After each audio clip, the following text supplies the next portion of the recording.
Hustle. Get the business, build the business, then you get the cash. Then you flip it, we unscripted, don't forget to laugh. Hustle. Don't forget to laugh. Grind hard, align stars, and as the time pass, hustle. And humor by task, we get the last laugh. Hustle. And humor, now tap in. Welcome back to another episode of Hustle and Humor Unscripted, where we grind hard but laugh harder. I got some dope, amazing guests in the building today. We're going to kick the pod off today with the vibe check. Y'all know the vibes already, so I'm going to let my guests introduce themselves. We're going to get busy just out the gate. So guests, go ahead, introduce yourselves, let the people know exactly who you are. Ladies first. Hey y'all, my name is Veronica Mariahh. I'm the founder of the Love Us Foundation. Okay. Wait, hold on. What you doing? So I'm a community advocate. So I work with mentoring the youth. Okay, that's what's up. I'm Demorris the minister. They call me Demorris Flannigan. Used to be Nuce. Just rest in peace to Nuce real quick. That's a long story, but check it out. I'm a community activist. I'm a motivator. I'm always in the community doing a lot of different stuff. So I do have a couple programs. Drumming with Demorris. It's a mentorship program. I teach bucket drumming and different forms of music to kids. I'm also an artist. I'm also a local musician. I guess you could say local, but I've been playing with Two Deeps and the Bethans and the Harlands and all the big musicians around the town for a while. So just an artist and musician, advocate, motivator. Alright, so we got the people here today. Yeah. We finna turn right quick. We finna turn up. Out the gate. Before we even get started, let's talk money right quick. I just want to ask this question so I know who I'm in the room with. Like, how important is money to your business? Like, let's have a money talk right quick. Important.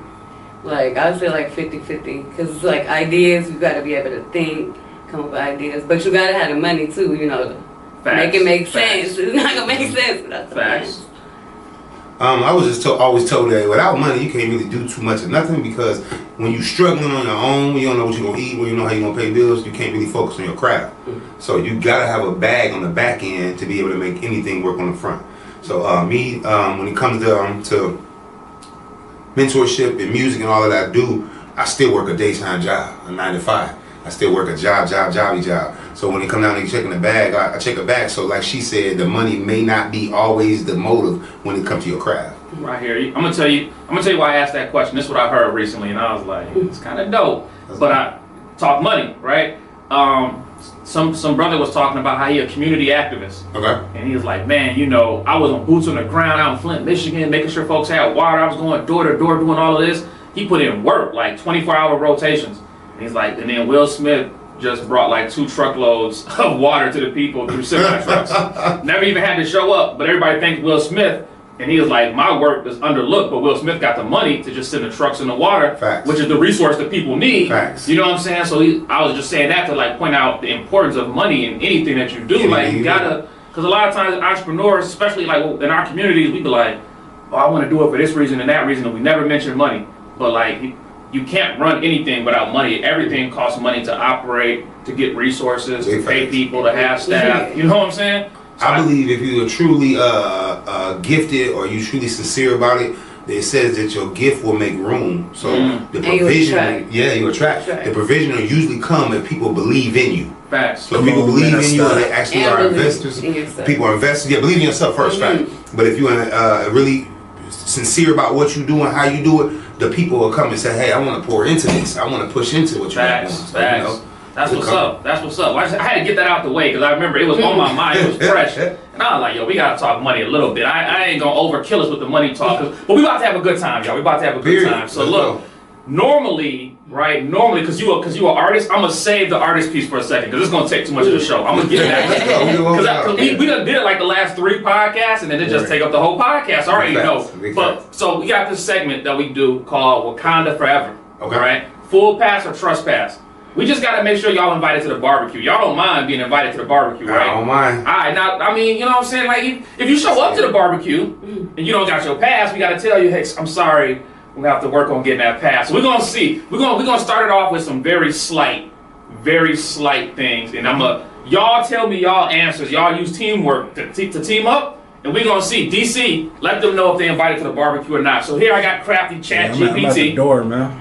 We're gonna start off with something really smooth. Really smooth. They're gonna revoke our barbecue. Really smooth. Everybody should know this though, right? Even if you was just born like 5 years ago, you should know that. It's really easy.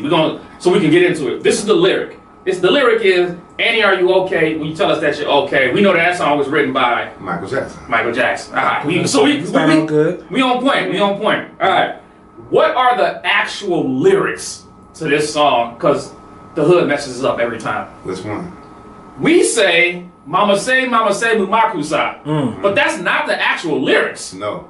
What are the actual lyrics to the song? Mama say, Mumakusa. That's what we say. We say, Mama say, Mama. But those are not the actual lyrics. And TikTok has proved it to us, so we gotta... I'ma say it on the side of a mountaintop. I'ma say it on the side of a mountaintop. Something like You that. get points for innovation. That's almost it. You get points for innovation. That's almost it though. It's close. Okay, Close. dang. Close. Blackheart, go. Your turn. I don't know it. Look, Yeah. I'm gonna be honest. Until my daughter put me onto this, I've always thought it was Mama say, Mama. But the actual lyrics is, I'm gonna say it one more time, I'm not gonna stop. It was close. I'm gonna say it one more time, I'm not gonna stop. Dang. It sounds, when you listen to it, you be like, yo. Hold on, first of all, hold on. Who sings the song? I don't even know the song. Whoa. Where my red flag at? Say my last answer. Who was my last answer? Michael Jackson. Oh my We gonna have to get red flags here from now on. We're just gonna throw flags. Oh my God. But you gotta give it to she Hispanic? Yeah. So that might not be her culture. Michael Jackson touched all He's cultures. global. Yeah, Michael Jackson. Michael Jackson had French man falling out overseas. Michael Jackson had people. Be straight crying and working. Yeah. Michael was a goat with it. The Germans, like for real. All right, let's do one that I know crosses culturally everything. I'm not taking. So let me just officially say, you can bring some ice, and right now you on cup duty. Cup Yeah, cup duty. All right. I answered both of the last two questions. Hey, we're gonna see how. So the far. main course though, we gonna see. They gotta graduate the chips. Look. This one is easy. All right. You are appreciated. When I was young, me and my mama had beef. There's only two artists that ever had beef with their mama. All right. Chips, pop. Right. Let's go. Only two artists ever had beef with their mama, right? It was Tupac and Eminem, right? And we know Eminem's beef didn't go like that. So, all right, that's good. All right, next one. We're gonna see how far up the ladder we going into the barbecue. All right, super easy. Mother, there's too many of you crying. Mama. We on. There's way too many of us crying. We. You know I got to find it. He moving up the buns. Right. You know? Store How old are you? Me, I'm 28. 28. Nah, you should be some of this. Some of it. 28. I'm trying to see. You can bring a store bought dessert. Walmart, right? Walmart section. Yeah, store-bought. Patty Pie. All right, Marvin Gaye, what's going on, right? Marvin Gaye, what's going on? All right, this one is like right now a clock within the last maybe 10 years or so. All right, but this one, as an entrepreneur though, this is one of the coldest lines ever, right? I wish that I could have this moment for life. Nicki Minaj. Come on, Come through in the everybody dies, but not everybody lives. You hear me? Hey, come on, Barbs. All right, couple more questions. We just getting warmed up so we can really jump into the pod and get it cracking. All right. Ouch. All right. This is a theme song. It's a theme song from the 90s. Is it from the 90s? I think so. Themes. All right. Yeah, it's got to be. All right. I can't say the first part because I'm going to give you an answer, but it says, in a 90s kind of world, I'm glad I got my girls. In the 90s kind of world, I'm glad I got my girl. Get your head up. What? That's right. What's the name of it? This is Living Single. Yes. Exactly. Okay. I'm living single. All right. We moving down the list. I'm just making sure we good when we pull up. All right. This is from a movie that we should know this, right? All right, y'all ready? From a movie, one line from a movie. Ready. She's your queen to be. I know it already. She's your queen to be. Y'all ready? Y'all ready for it? You want me to take it? Yeah. The royal. She's your this is probably the Coming to greatest. America. Yes, yes. One of the yes, greatest yes, movies, the greatest. culturistic holiday movies. No, facts. All right. To America 1, because part 2 was garbage. Yeah, part 2 was. They could have saved that. Like, that's like Belly 2. You remember Belly 2? No, I don't. For a Garbage. reason. That's the reason. Garbage.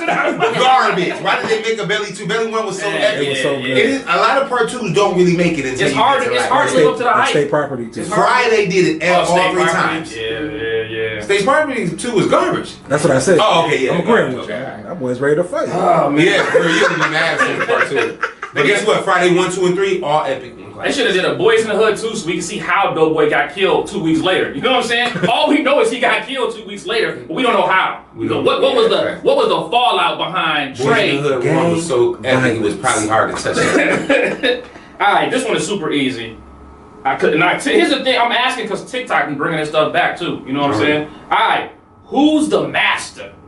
Just Come on. 3 words. Who's Y'all ready the for master? Yeah. I don't want to keep I taking said I'm The master. Bruce Right? Leroy, come on, man. Yeah, Last come on, Dragon. man. Last Dragon, we in here. All right. I'm. How many questions we asked? No, you at the barbecue. You I there? was to say, Hey. I only missed one, and I said, "Mama say, Mama, Mama stop." And we, you know, That's the trick we let you question. through. We let you through. All right, we just warming up. We gonna get into it. All right, this one is super easy because it's what we talking about right now. All right, what movie recently, like the last maybe, it might be that movie's 10 years. It might be. Has it been 10 years? I don't know. But the signal was Wakanda Forever. You know what I'm saying? What movie? Disney, Marvel, Wakanda Forever.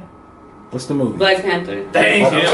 Come through. I didn't want to get She got the purple. Come through. I just make sure I don't jump on it. That's classic. Alright, this one is super easy. Every hood classic, like you, before I even say anything, you probably already know the movie, but I'm just gonna say it. You got knocked out.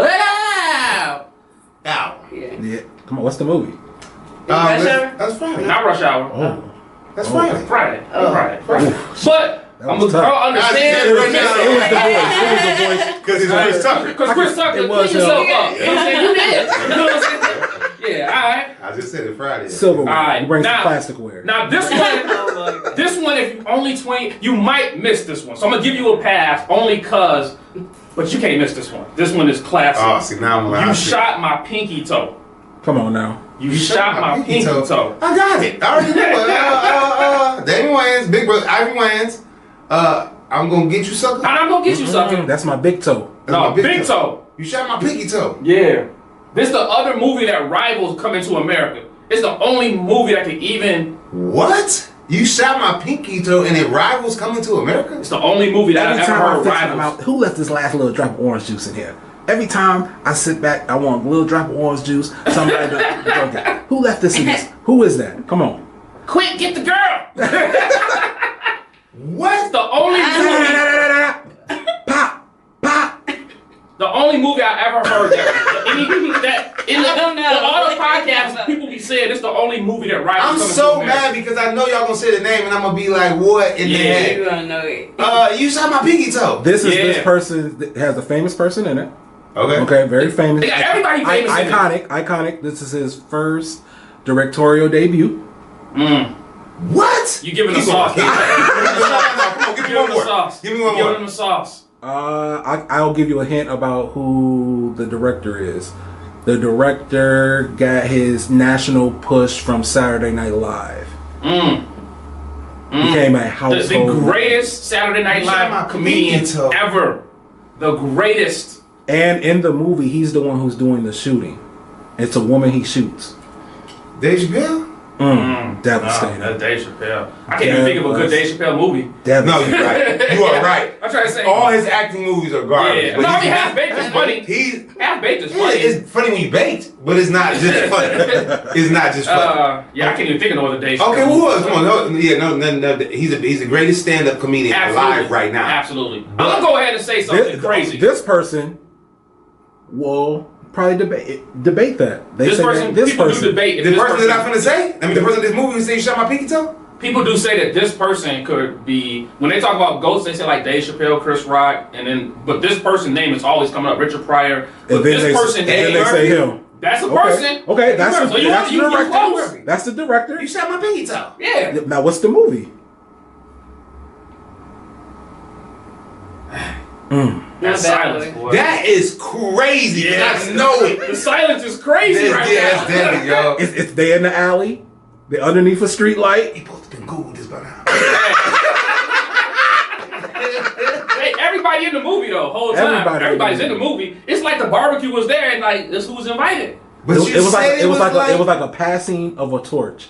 You have a lot of old comedians in there, passing the torch to these new comedians. Arsenio Hall's also in this movie. Everybody. I'll give you that. Yeah, so that goes back to Coming to America time. Yeah, this is the movie that rivals the original. It's the only movie I've ever heard anybody say rival Coming to America before. It's the only one. Nothing rivals Coming to America. That was my opinion. But I will say this: some people say you either love this movie or you hate this movie. I probably hate this movie because I don't remember. We gonna Go ahead, I'm done. movie, all right. I'll go back to Cup Duty. Harlem Nights. Harlem Nights! Oh my God, Richard Pryor, the whole Red 9 yards was in there. Red Fox. Yeah. Oh, I'm mad as heck. Yeah. Hey man, so we had a little y'all right quick, Y'all can you come. know. Y'all can come. Y'all invited though. Y'all did good. Give them a round of applause out there watching. Them was hard to Store-bought say. dessert.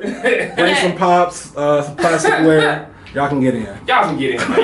Y'all made it in. Now it's been some guests that we had that was like, I'm sorry, but I'm gonna need you to go in your wallet and get your black card. And the Mexican card, your black card, Puerto Rican card, wherever you come from, where people know how to cook food, we need that card. You feel me? I want to say for y'all to be fresh on us as podcasters right now, that's an epic segment. That segment right there is dope though. I'm sorry. Hey. I know she was probably like, dang, I don't know. Y'all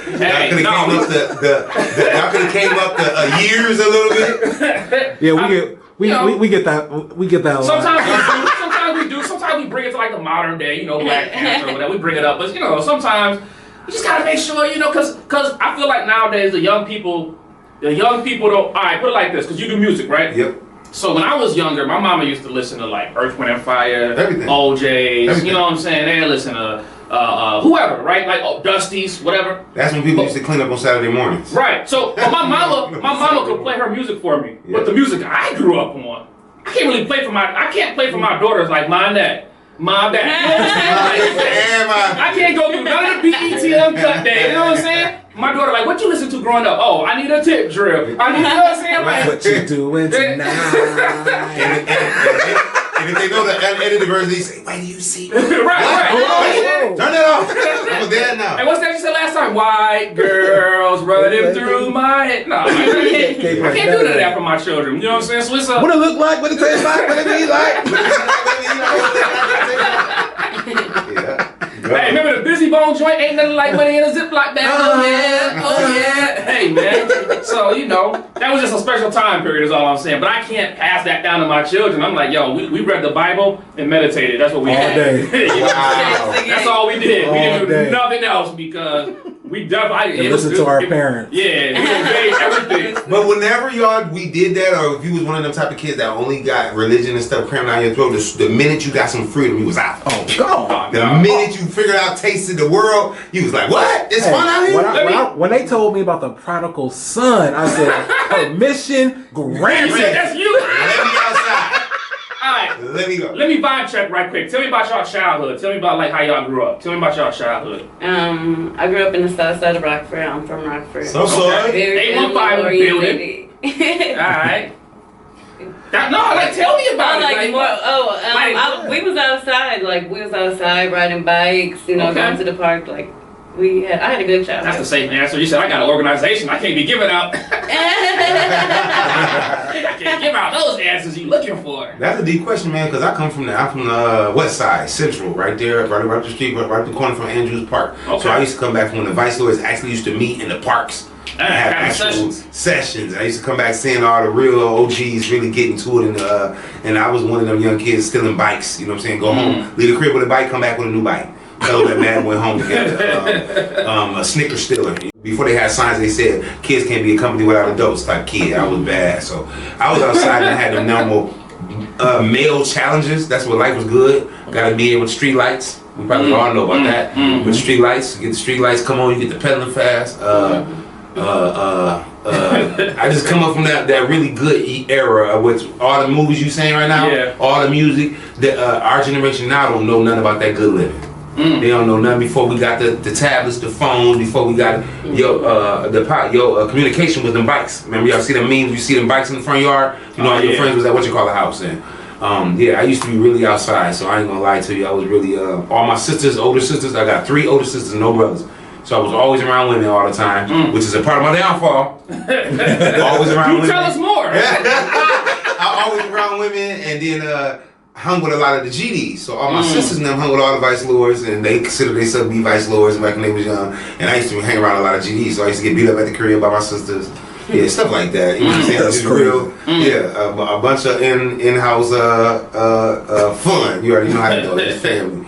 So yeah, I come up like that around. I'm a rapper native, so I done played it, I done seen it, I done did it, and then you know the repercussions behind of it all too. Yeah. I can tell y'all that I'm still dealing with all my childhood traumas. Still, me too. Yeah. So I'm in therapy right now. But listen, a lot of you saying that AA. Me too. Listen, I'm in Negroes Anonymous. My name is Brother Henry. I'm a former Negro. I did everything that you're not supposed to do, but I'm recovering. I'm recovering. So listen, if you come on my podcast, I'm never gonna be nobody judge. Cause trust me, I got way too much closet cleaning to do to judge anybody. You know what I'm saying? So. Hustle and Humor Podcast, we a safe space for you. Come to us and tell us your stories, right? Yes. We are gonna judge. Don't get it twisted. We listen in and we The judge. commercials is dope. You see how I do the commercial? laugh at you. Hey, we listen in and we judge, but we gonna laugh together. You know what I'm saying? Yeah. My therapist be like, let me roll a B right quick. This dude coming in again, like, sit on the couch. Start back when you was 6. My therapist, he come in and I get to talking so much, he get to sitting back, putting his foot up on the ottoman, and he just listen to me. He be like, you know what you did wrong, you know the answers, you just need to do what you know. Man. And that's part of the whole thing with yeah. But this is my thing right here. I gotta say, because we on the podcast, we live. The gifted are the most tormented. The people that are able to change atmospheres, you change atmospheres. You teach kids. You mentor people that are overseers. You work the camera. You control podcasts and brains and thought patterns and processes. When you have the most leadership roles in your life and the most access to people's mental, it requires more discipline. Yeah. And that warfare that going between your ears be the battleground of a lifetime. So. Wow. Well, I be at warfare. You just can't let it. Man, my worst enemy is who?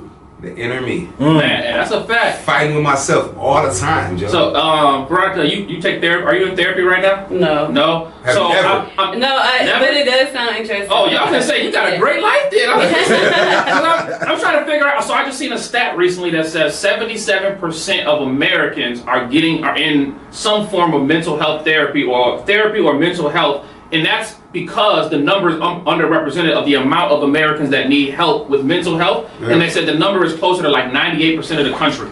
So we're dealing with like a mental health crisis because of how the country was formed. You know what I'm saying? Like, because you think about how crazy you gotta be. I just seen a video. Buddy is driving. He cuts off this Mexican dude, hops out the car, shoots him down. Right? Yeah, like, then he sits there and waits because the police pull up and he starts admitting like, yo, I have road rage. I killed him. Like, man, I'm guilty. I did it. Like, take me to jail. But here's the thing. What kind of mental health, like, if you ever had road rage before, you gotta check your mental health, right? Because there's no such thing as a perfect got life. rage. You know what I'm saying? Like, explain me, where does your road rage come from? I got rage rage. Oh, you got rage rage? But I can say this though, this is the information generation, so the access to all the information will make you a little bit.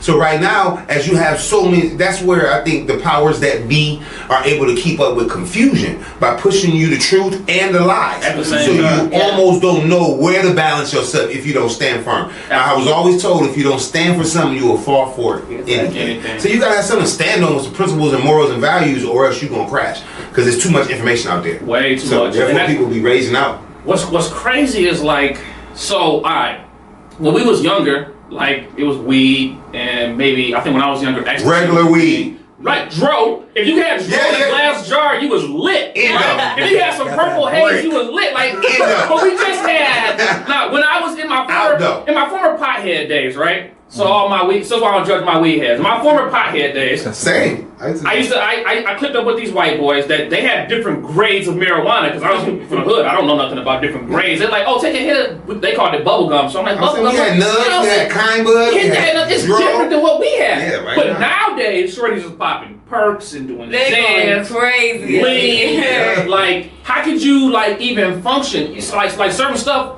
Like for me, when I was younger, it was about having fun. We used to party. But now it's like we trying to get lit to go bend the corner and go spit on somebody. This is a different, you know what I'm saying? Well, this is a self-medicating generation. Where you self-medicate. Right now, you use medicinal almost to mask at sometimes. Everybody, some people like recreation, some people get. When I was smoking, I smoked every day. You know what I'm saying? I didn't understand that I was so much of a pothead. Like I wake up in the middle of the night, go pee, go get up in the morning before work. Bubble them down, roll 4 or 5 of them, put them back in the package. Now they like cigarettes. Yeah. So now you ain't even got to roll on lunch break. You outside. Like, Right. but they already pre-roll. Now you can go buy pre-rolls. Back in my day, you had to pre-roll. So you roll 4 or 5 blunts already, put them back in the pack, and just be ready to blow all day. And I didn't understand that I couldn't function. I felt like I couldn't eat.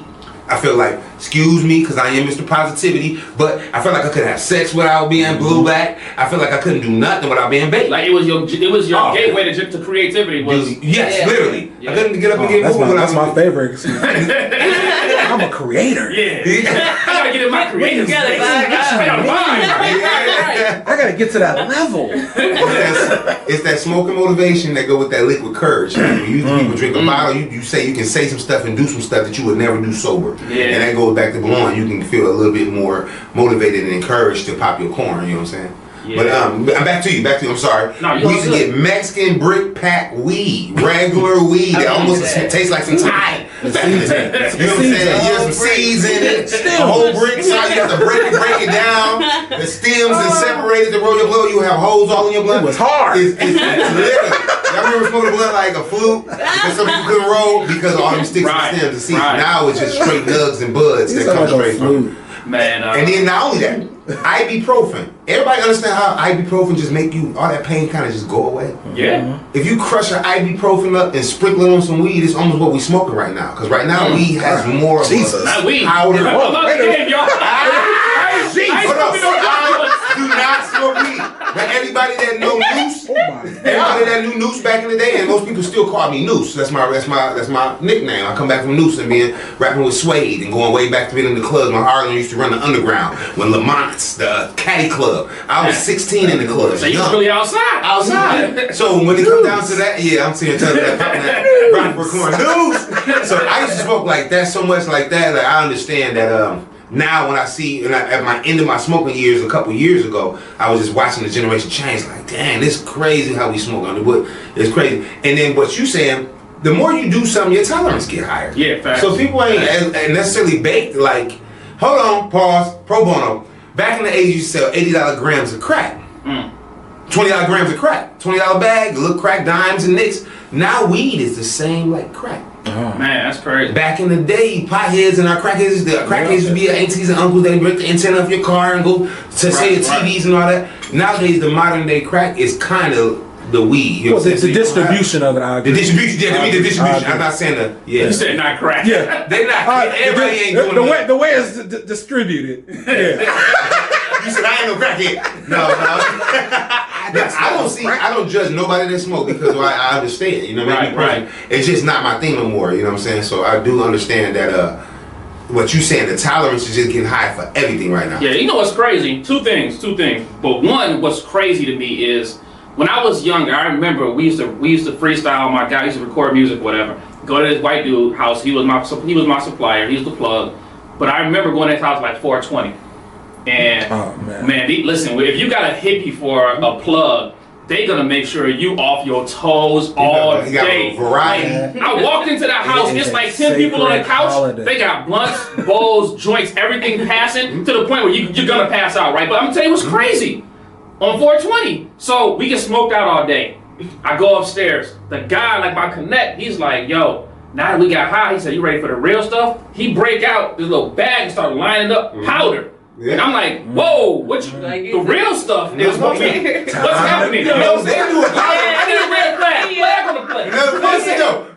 Regular females right now, they doing lines of coke. doing now, coke like it's that's like like coke is popular right now. Yeah, it's popular. Like coke is like what happened that coke is popular? Coke is the rich man's drug. You already know. But folks, but poor people doing coke right now. That's what I'm saying. It's accessible more. I don't know. Yeah, poor people are Yeah, doing distribution coke. of it. Crazy to me. But hold on, Like- let's go back to Dave Chappelle. Dave Chappelle said you need to have some white friends. They'll let you know how you party. You have 2 shots of Jaeger, 4 bong hits, man. 4 bong. They'll almost let you know how we finna get slammed. Like this is how we It's finna do it. crazy. I remember for those in Rockford who know my brother Zen. Everybody know him as Zen, but back in Shout out to Zen Kingsley. yeah, 20 years ago we was roommates though, right? He told me about this, So you know. this is how we started. This is how we started. We started with we started. Our rule was blunt in the morning, blunt at night, and we would between me and him we were like, all right, listen, we're gonna roll just for us. Now this does not include when we smoke in the daytime. This is just like the personal stash for me and him, Yeah. because we have the tip. So we're like, all right, blunt in the morning, blunt in the afternoon. We'll smoke maybe half or whatever the case may be. So it started off real smooth. Zen tells me this stuff. Yeah, it started off real smooth. But somehow it went from like, all right, blunt in the morning, blunt in the evening, until it was like 2 blunts in the morning, blunt in the afternoon, right? Then it's like, oh no, we gonna go 3 blunts, to the point where it's like, yo, we gotta sell. We can't afford our habit. You know what I'm saying? Like, we gotta sell, we can't afford our habit. So I'm wondering nowadays, Most hustlers right now is only selling weed to support their habit. They have Yeah, it. right. It's like they have Now, The they- government run the drug game now. yeah, that's a You fact. can't get no money like that. That's Back a in the fact. day, the Mexicans used to give you like 10 pounds and say, come see me next month. Yeah, not with inflation. No. Yeah. But they don't got the keys to it no more. Yeah, They that's got the thing. It's crazy. So, YouTube ain't gonna demonetize me because we're not monetized yet, so we all good. YouTube will see this video like, hey, this video's never getting monetized. Y'all went through a 20-minute. But y'all editing this, right? Y'all editing. No, it's going on. It's unscripted. We all good. Hey, Wow. man. It's- Everything's hey, there? Everything. Everything's there, but here's the reality though. Talk more. Here's the reality. Here's the reality though. As a only in a school, you gotta be in tune with what's happening with the youth. Because if you're not in tune with what they're doing, it's just gonna go over your head. Like you can't help people unless you understand. this is facts. You know, so in our modern day, like where I'm at now, helping young people and having a school run it, like I gotta know certain stuff. I just gotta know. Otherwise, things is gonna go over your head, and a whole conversation can happen in front of you, and you not even have no clue what's happening because you out of tune with the young people. And if that's how the young people moving, when I was younger, we had songs written by people claiming to be drug dealers. Nowadays, the young people have songs where they the drug users. It's not the same, and people bragging. Like I talked to this young white kid, I don't even know his name. He was bragging. He just met me, but he was bragging about how much drugs he was moving, and I was like, fam, why are you talking? Like you clearly, this is your first day. Is this like street day 101? Yeah. Like you don't even, I could be 12. I could like talking to the microphone. You don't even know me, but he was telling me, yeah, man, I'm high right now. I'm like, that's the problem. Mm-hmm. Like you can't even, cause I'm looking for danger. My head's on a swivel. Mm-hmm. But you out here moving reckless. You telling me about everything you pushing now. If I'm a stick-up kid, that's perfect. Where you say you pushing that from? Mm-hmm. You know what I'm saying? I'll meet you there tonight. Let's set an appointment type stuff. So it's just, I'm The saying. generation has totally changed. Like you can walk in schools right now and they smell like bag. You know they got bag on them. These kids got, back in our day we had Visine, hand sanitizer, cologne in our purses and bags.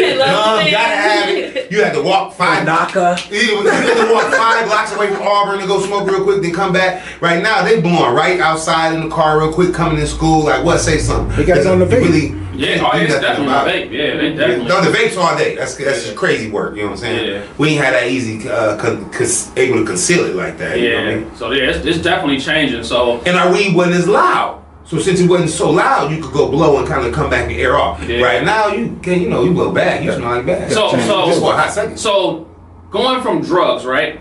How do you think like the drug culture is affecting young people becoming entrepreneurs? You know what I'm saying? Like in our community, because are as many of us now interested in becoming entrepreneurs with how the drug culture is affecting them? And I don't mean entrepreneur like I got I'm a something street more to say, pharmacist. but I Go want ahead, no, yeah, no, I've been talking. Go ahead. What's going on with the drug culture? I think the problem now is I believe the powers that be, because like we all know that all our uncles and them was locked up for dime bags, Right, joints, right. locked up. Cats went to jail for pounds and went to did real years for weed. Mm-hmm. Now it's legal. It's like a slap in the face. Right. But I do believe the intoxicated generation and make you what Cat Williams said. It's something. It's weed. It's just called fucking. And if you just so happen to get that in your system, you fuck fuck them goddamn lights. Excuse my French. I don't want to cuss because I don't cuss as everybody know, but I'm not perfect. But if you can just get that in your system, you will forget about some stuff. You'll quit. You won't fight against politics so hard. You won't go so hard against the injustice that's happening with our culture. So the more you keep them baked, the more you keep them off their square, the more you can push these laws. The more you can put Trump in office and allow him to just run over us real quick. You can do a whole lot of stuff on it because most of us just don't care no more, especially when you baked all the time. You almost don't have enough energy to go fight. Ain't no more marching, ain't no more peace rallies where everybody has to snatch folks up because you too high to fight back. Bro, you done. And if we just legalize it, now we can push this element of control. Like what's going on right now, population control is at an all-time high. We got so many different ways that we control the population. But I believe as long as we keep everybody off their square, nobody gonna fight back too much. Man, what's your thoughts? Exactly like similar to what he said. Let us hear you. Let me hear it. I said similar. What are some things that you may differ? I don't know. I think that I don't know. Don't be shy. Yeah, I don't know. Hold on. Go ahead. Next question. I mean, we keep it pushing. It's like, hold on. Yeah. I don't know who's watching this. I don't know how many views you gonna get. We did about 75,000, so we probably about 100,000 people might see it. That's about it. That's the first week. That's a little scary right there, man. We'll probably hit 1 million by, I don't know, by next year or something like that. That's all good, though. Let's go. But, all right, we're gonna jump into the questions. DC said you gotta move to the actual segment of the show. So, all right, so check this out. This segment right here, we call this the Hustle Bowl, but we don't got the bowl no more because we upgraded. But it started off as a Hustle Bowl. So what we're gonna do is it's unscripted. We got 20 numbers on the board.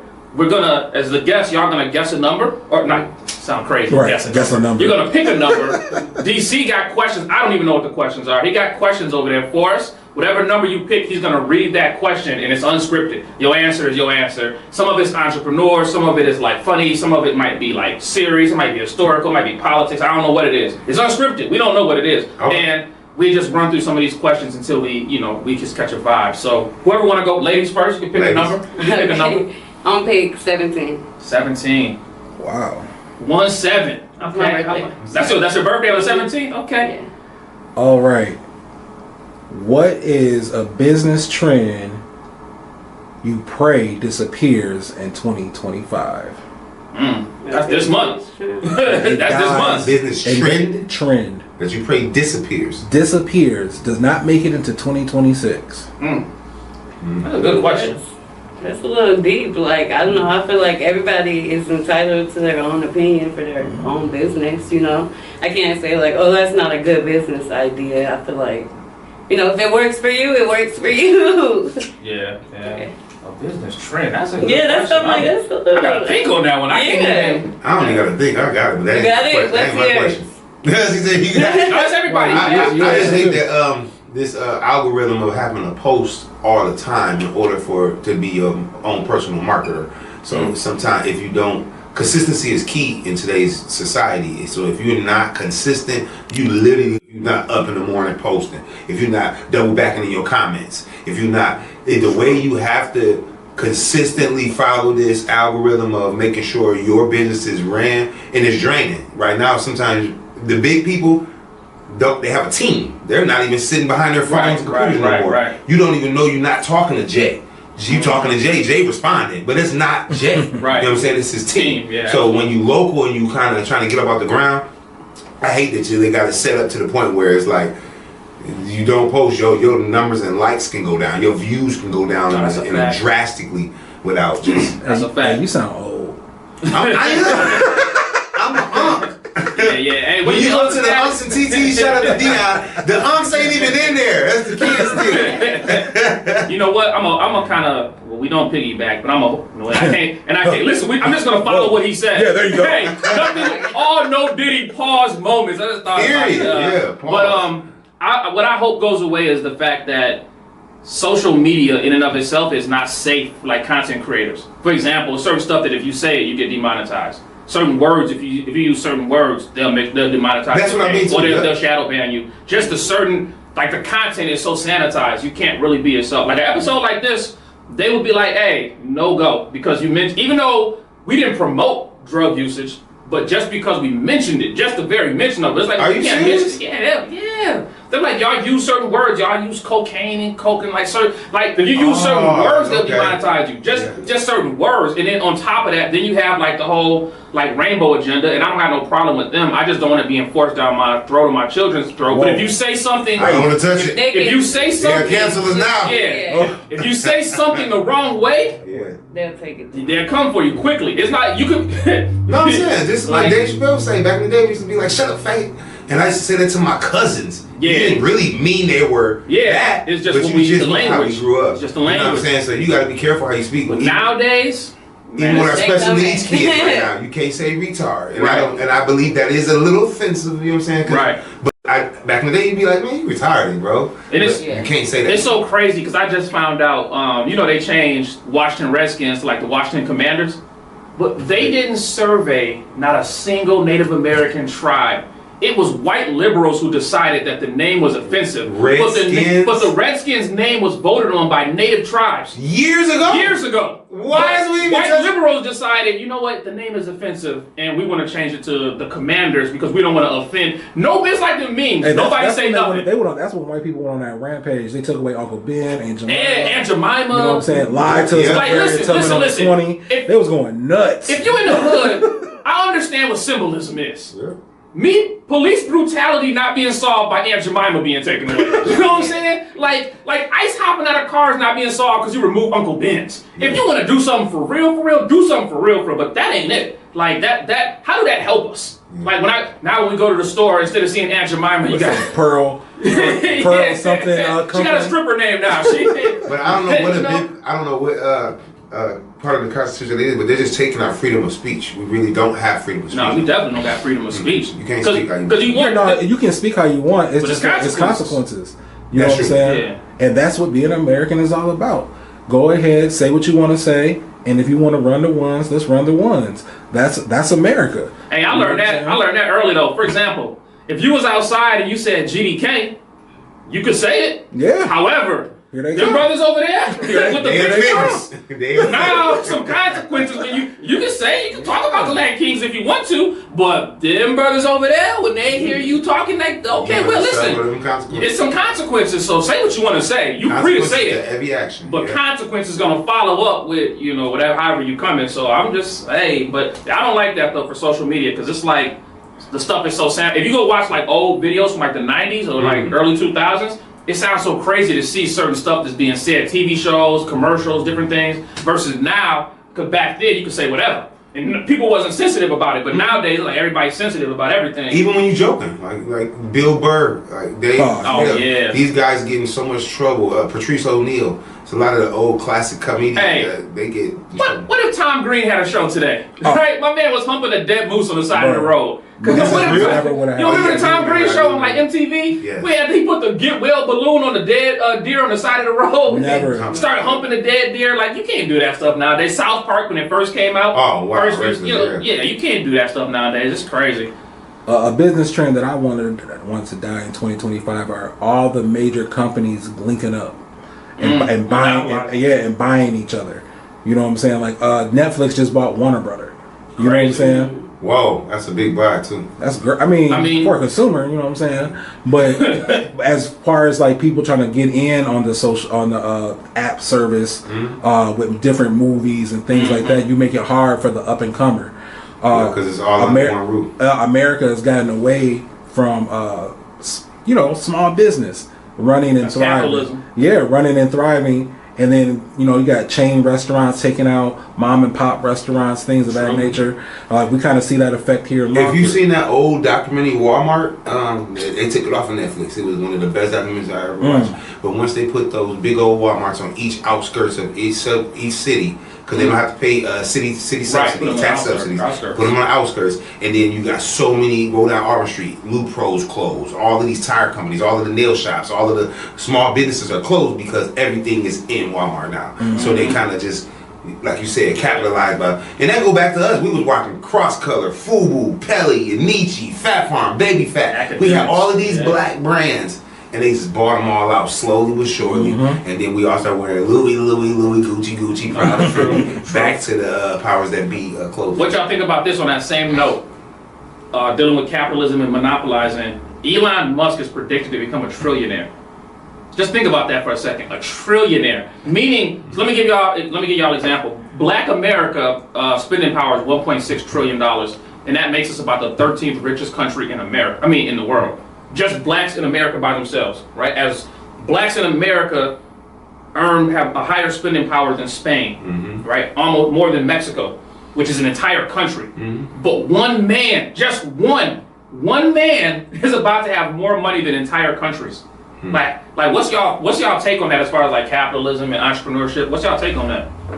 He's about to fuck some shit up. That's the most That's serious what I thing. think he's gonna do. I think he's definitely gonna do a lot of like technology changes and like different stuff like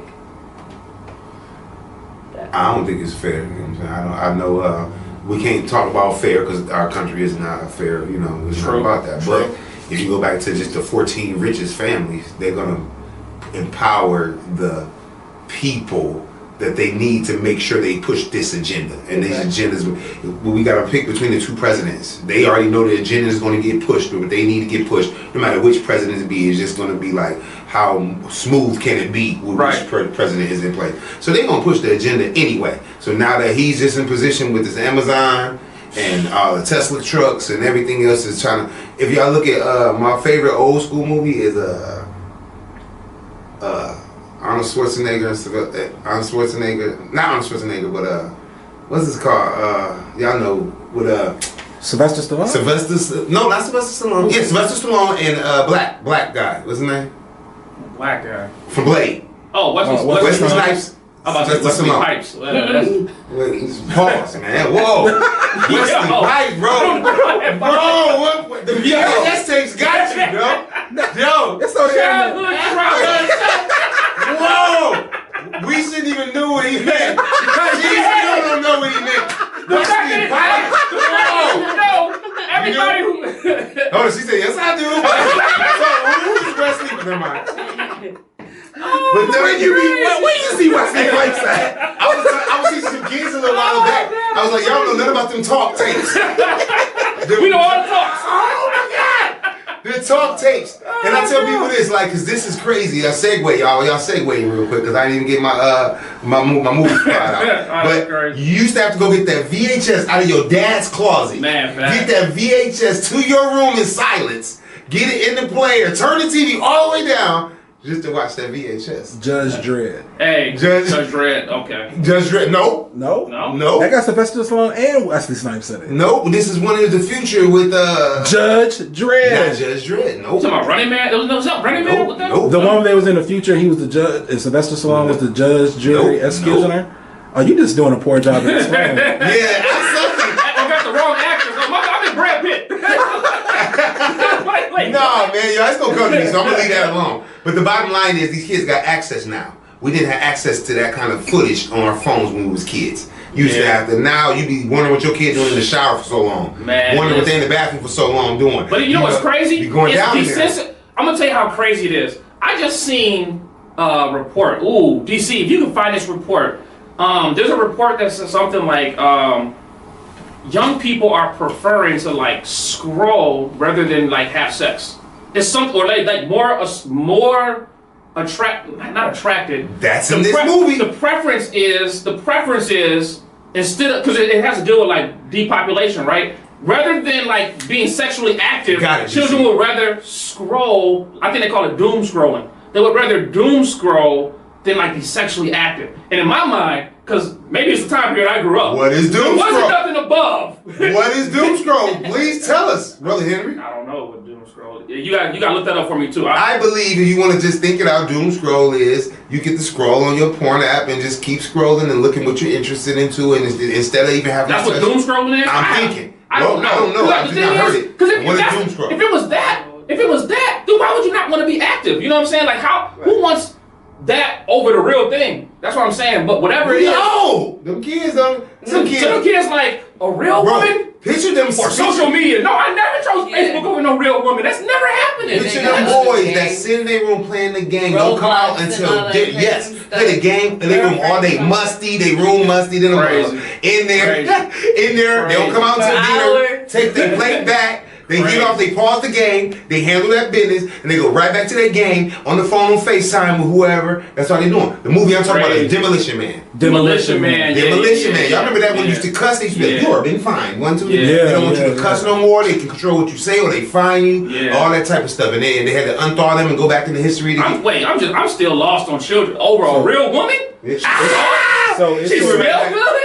She's soft? She's feminine? I don't know about that. So it says sexual behavior, generally speaking, sexual exploitation is common in adolescence. About 54% of adolescents ages 15 to 19 have had some sort of sexual experience. However, adolescents are now having less sex today than they were a decade ago. True. Damn. But that goes back to what we're talking about. It's population control. Back in the day, we had baby boomers. We was trying to fill up Chrysler. We was trying to fill up Ford plants. I can say for me personally, that's where my trauma started, though, right? So I didn't choose that. It was chosen because a lot of us, depending on what type of community you come from, a lot of us hide the people in the family or the friends of the family that's touching the children. Like, because in our community, we say stuff like sweep it under the rug. So a lot, like I found out I'm gonna tell you what's crazy. True story. Thanksgiving. Maybe a couple years ago, my brothers came over, and during Thanksgiving, we get to talking. I'm about to go there. I get to talking to my younger brothers. My mama in the room, and I tell them, hey, somehow or another, I was like, hey, you know the babysitter we used to have? I was like, all 3 of her daughters molested me as a child. And then my younger brother says, you too? And my other brother like, y'all too? So then we start realizing, like, wait a second. R. Kelly. So then, on top of it, my mama. We listen and we don't judge. So my mama starts telling me, because she didn't know this about us, right? She didn't know, but she tells me the father of the little girls and their older sister, she knew that the oldest sister had ran away from home because the father was touching the little girls ended up touching us, right? And then so it's this little cycle, but then on top of that, I get in a circle with my day ones, I'm telling them about what me and my younger brothers talked about. They was like, you too? Oh, this babysitter this. Oh, this and that. And like, the entire culture of touching children is so real, but in our community, we sweep it under the rug. And then, like on a podcast, it's like taboo to talk about, but I started realizing, like, if it's me, and it's all my guys, and it's the girls, because girls start getting pregnant around us in like 5th grade. Like, we was all active by 5th grade. You know what I'm saying? So it's like, so for us, it's not natural, because for us as guys, like the big uncles are like, oh, you already got it. You know what I'm saying? We getting dapped up, but really, you dapping up like an 8-year-old, a 9-year-old, a 10-year-old. You know what I'm saying? Like, that's crazy to me. It's traumatizing. You know, that's trauma, but that's why I'm still dealing with the past traumas, right? I'm in therapy, like, it all started when I was 6. You know what I'm saying? Like, that's crazy to me. They talk about that all the time. I see. They talk about that all the time when they say that a girl can go and say this happened and there's massive consequences. But if a guy goes and reports it, it's like, oh man, you good. Yeah. Like, you know what I'm saying? We're gonna protect our boys. Yeah. We're gonna protect our boys. Yeah. I don't know where that segue came from. It just hit me. But hey, it's 100 in the field. Somebody can hear the question though. It's okay, man. We're here to help. Like, listen. You're not breathe. You're not alone. Breathe. 1, 2. Breathe in. Breathe out. Yeah. Therapy session. But I think, and I love this right now. I love this. I hate that this is natural. Y'all saying it. So it goes back to slavery days. Absolutely. When they used to snatch the man from plantation to plantation. So men are easy to hop home to home and women to women. It's a trauma. It's a PTSD, post-traumatic slave syndrome. Then it goes back to incest being real back then. Absolutely. So people used to touch on each other within the families, which comes to Uncle Chester's and all that. Too. Yeah, big facts. Yeah. So that stuff is, I hate to say it, but it's hereditary. It's still stuff that's within you that you got to get out of you. It's called, or you got to face it and challenge it. Because epigenetics, because trauma is passed down genetically. Yeah, they did say it again. It's called epigenetics. Trauma is passed down genetically. They did a report that showed children who were not alive during 9/11 had phobias of flying in airplanes around towers because their parents survived 9/11. They weren't there. The children wasn't even born yet, but those children have phobias of airplanes around towers because the trauma of 9/11 was passed down to the children through the parents. Ouch. So imagine slavery. Do you believe in 9/11?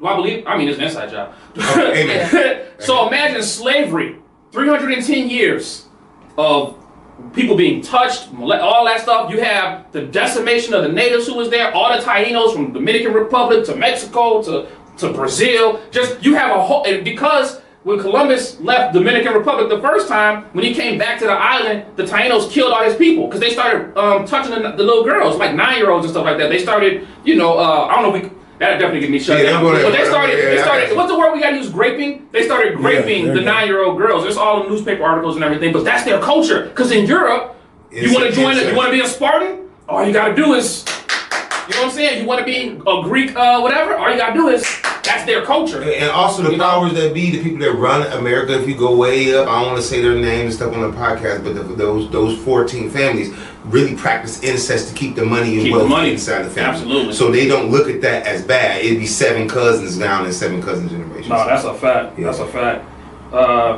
Wait. Switch topics. Somebody pick a number. We forgot we was doing that. It's my turn. Yeah. I want to pick number 19. That's my birthday.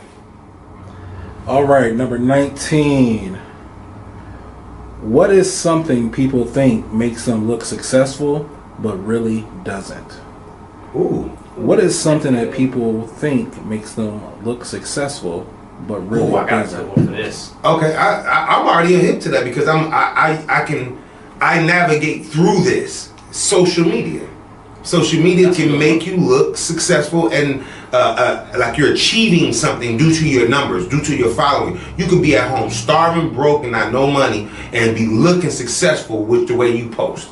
Look successful with your couple outfits that you know how to navigate through. Look successful with posting flyers and promotions and engagements that you're attending and you're not getting compensated for at all. So I've been in the ball game where, like I said, my gift is make room. So with my gift, when I was rapping in the world, perfect. When I was rapping in the world and I was just rapping and trying to make my local Drake and J. Cole status, I was spending money. Always spending studio time, trying to video money, spending. Then when my deliverance came and I got into the kingdom and started making Christian rap and Christian music, now when people invite me to rap at their churches or rap somewhere at the positive events, backpack giveaways, they like how much. I say, dang. I'm being compensated for my gift now because of the positive message behind it. Yeah. You know what I mean? But back in the day, I was rapping in the world. So now, as I post right now, I know how to be like, man, I got 18 shows this month. All summer, people look at my social media. I was at every backpack giveaway rapping, every little service, everything positive, pushing the kids. Yes, I put bucket drumming. But on the back end, the true leaders would see me in the work that I do and compensate me for that. That's what's up. So my social media, I see people posting like I post. And don't get a dime. They be like, social media paid me and paid for my coffee this morning. Your coffee? You got a $14 check from Facebook because you post your booty every day? You out your mind. Oh, that's wild. Yeah, that's wild. The only thing that makes you $14 is crazy. And then my scripture understanding with it is, do not conform to the ways of this world, but be ye transformed by the renewing of your mind. Until you renew your mind and get your mind in an area of positive thinking, you're going to think what you're doing is fruitful. I love it. You can see somebody with fruit on their tree and you don't see the labor that they putting in to actually reap their blessings from that. You know what I'm saying? It's people like y'all run an academy and a school.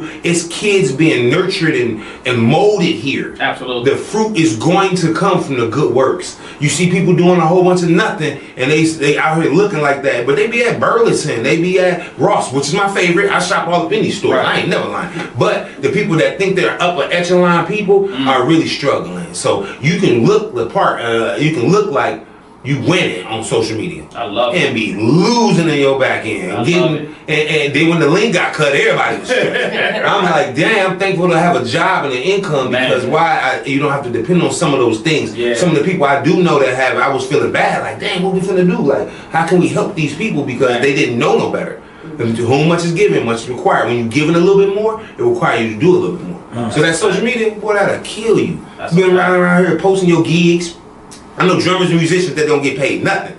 They be on drum sets and keyboards and guitars all weekend for $50 here, $50 there. Man, it takes $100 for me to pack my drum set up. Like if I'm bringing my drums, that's the $100 fee. Now you gotta pay for my playing fee. Then you gotta pay for my rehearsal fee. This is a gig. This is a monetizing craft that I have. So I really believe that some people can post and make it look like they winning.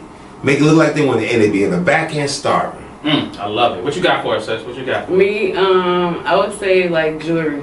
like all that jewelry and all that nonsense and all that. Like that's something. I want to say and be behind on they Soto's bill. Hey, what's crazy? What's crazy? Who was the one? Who was the football player who talked about it? I know Tyrese talked about it too about jewelry. Yeah, that fake jewelry. But here's what I realized: I spent a bunch of money. Like the first time I got real money. I mean, we I went like, I was like, yeah, then I realized I was like, no, I'm lit. Like it don't matter. Even to this day, you never know what I got. How much I paid for nothing because I was like, hey, my bank account lit. You know what I'm saying? Yeah. I'm like, what? That's I got the things that come with it. You know, so why would I? Then when you go down to the islands and you get out there and you realize the same chain that you paying for $2,000 before. She did them up down there. You get down there, they like, oh, USD? $200. Yeah, $200, $150. You like, but it's $2,000 over there. They're like, oh, that's the inflation on such. And the thing is, in our community, black, Mexican, whatever. None of us understand jewel cuts. We don't know if it's actually real. We got a little diamond test. We don't even know how that works because Moissanite is always going to test positive. And fake cubic zirconias are more valuable than diamonds. So we don't even. We just. And my thing I was going to say is like how we dress, right? Because I remember we had this conversation with our students. Is like we think somebody's lit because they got on whatever, right? So my students always be like, oh man, you always got designer. Yeah, but do you know how I get my clothes? Yeah, first of all, I'm gonna tell you, I'm gonna share some things publicly because I'm not. There's no shame in my game, right? Number one, I'm connected to one of my big bros is connected to some coaches who coach for some universities, so they give away everything they have when they move. And I'm talking about Jordans. I'm talking like 90% of what I got, I did not buy. It was given to me, hand me down. We wear the same size. Boom. Hey, listen, I only wore these shoes one time. Oh, they still in the box, brand new. Yeah, I wore them around the house.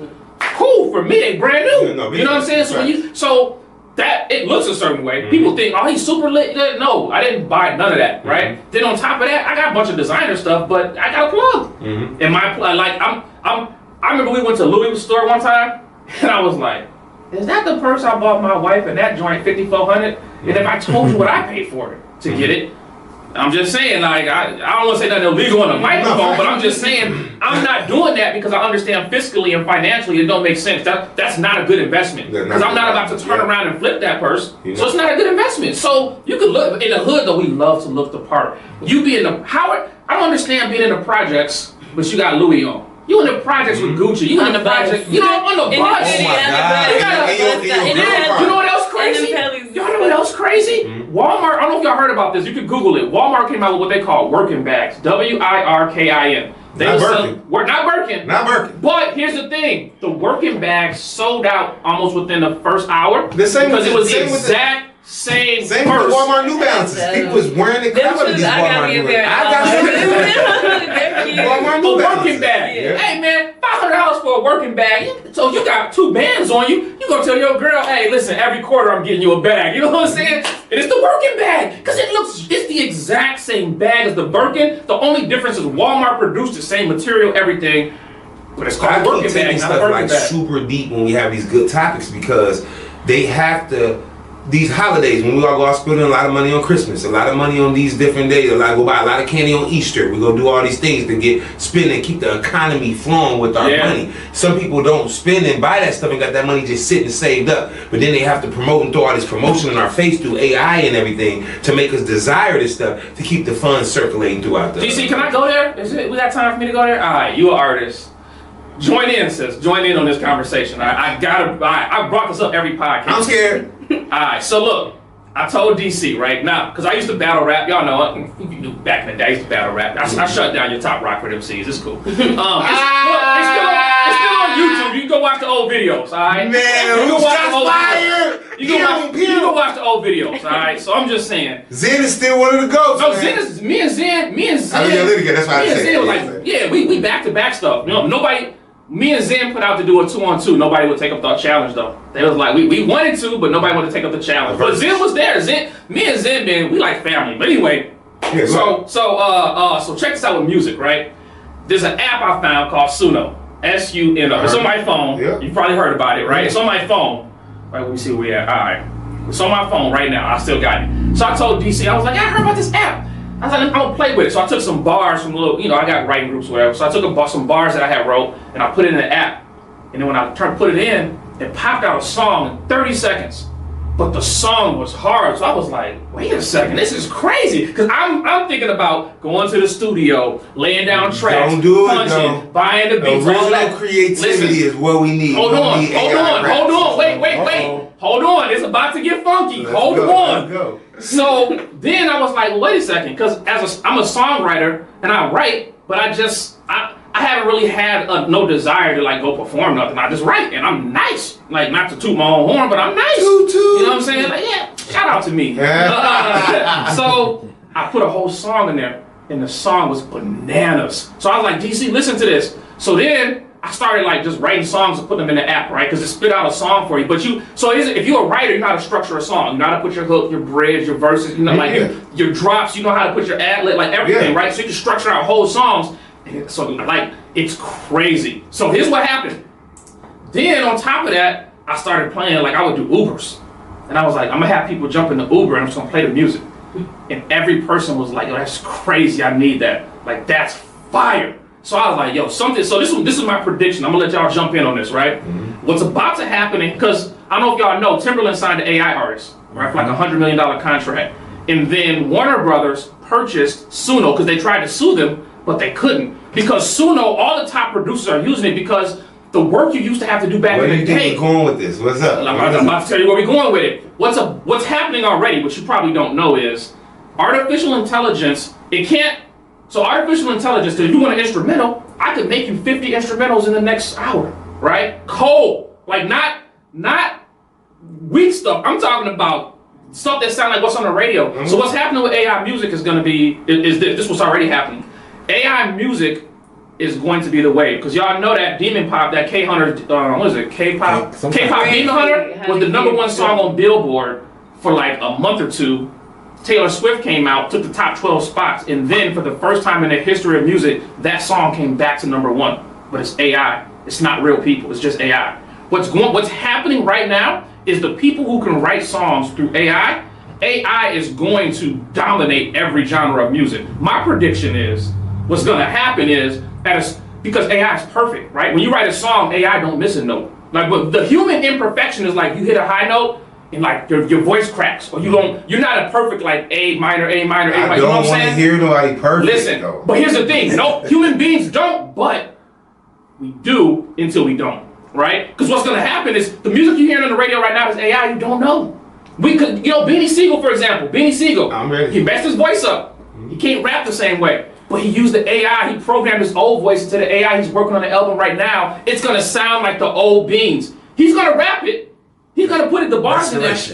You said what? Restoration. Hey man, restoration. You know what I'm saying? Don't like it. If you watched and it's done, Benny, hang it up and let the next generation take the Listen, no, I'm telling you, AI. So AI music is going to dominate everything. What's gonna happen though is eventually human beings we're gonna crave imperfection. So none of us are perfect. Let's always wheel it back in.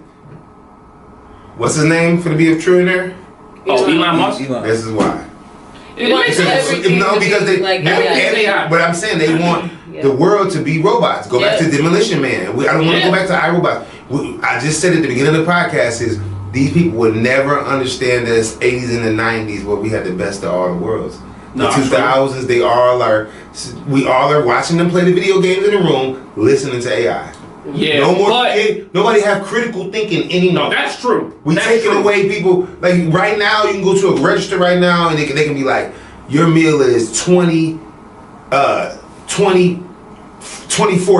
You can give them $25, and then they gonna be like, you can give them you can give them the not exact amount of money. They can't calculate it no more. No, that's these true. kids are slow. That's what education is. The goal is. But here's the thing. As long as you can log in and log out, we don't need you to learn. It's going to compute it. Here's the thing. Think about this though for a second, right? This is where we're going with AI. Yeah. Right now, let me ask you what side you're on right now. We talk about AI. You too. When the computers came out, are you the old man saying, "No, I'm gonna keep my typewriter," or are you the person saying, like, "Damn, with a computer, I could write the paper in this amount of time versus a typewriter where if I make one mistake, I gotta go back and you know what I'm saying?" Being an artist right now, even though I'm a Christian artist, right now I can speak in my phone while I'm at work. I'm at work building. I'm a carpenter. Okay. So and then I'm like, oh, I got this bar. Right. I can hit my microphone on my notes, and just and then type it out for me. Right. So I'll be like, damn, I'm writing whole songs without having to type right now. Right. It's a blessing, and a gift and a curse. Now, Yeah, think about being able to write a song and not have to think about it. I don't want to do that. That is stupid.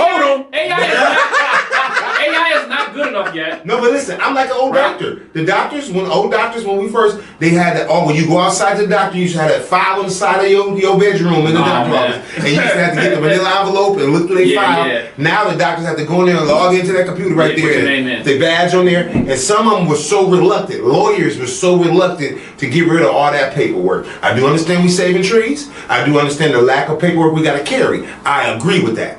But we losing a critical thinker. Now here's the thing though. Here's the thing for like my students, right? I teach my students everything AI.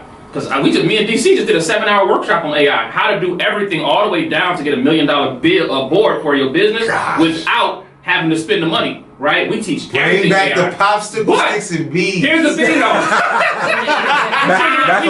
Macaroni noodle necklaces. Take it home to your mama now. But think about it. If ChatGPT can write a college level essay for you in minutes, right? It's almost like our teachers telling us in class, because I had this happen in my school. It's almost like the teachers telling us in class, like, put the calculator away. You're never gonna have a calculator with you everywhere you go. Lies. But we have a phone. We have a calculator. Yeah, I remember the calculator watches though. You know what I'm remember saying? Like, so it's like, because the reality is AI is not coming, it's here. It's here. No, it's here. So it's like everybody who gets in front of the AI wave, they're gonna monetize. Those who wait gonna be like, man, you know, because me and Rich had this conversation. He was like, don't send me nothing AI, and I was like, big bro, I need you to understand something. Everything's The nice. song that you wrote, it took you 2 weeks. In the time that you wrote that song, I put an album together with the follow-up album, with artwork, with B-side songs, with features, with duets, it's how long it take you to write a song? I'm in the studio and writing like Wayne them. I'm in there like getting a song out right So now. let's say in the average week. Let's say not in the average week. Yeah. Your greatest performing week. How many songs can you knock out in a week? I'm only gonna give you 5 good songs in a week. I can do that in about an hour. But I'm saying it's not yours. But no, it is. I No, wrote the song. you might write some dummy lyrics and they gonna drum it up for you. Just like when when you're in college and you write an essay, you can write the basics of what the essay need to be. Right. They gonna polish it up for you. Here's what I'm saying. And that's what In the music but now industry, your critical thinking in the music is gone. industry, Not necessarily. in the music industry, right? One of the biggest ways to get paid is by being a writer. What you said though. 'Cause you're that's publishing. the rest of the question. Pick a number. No, I'm just joking.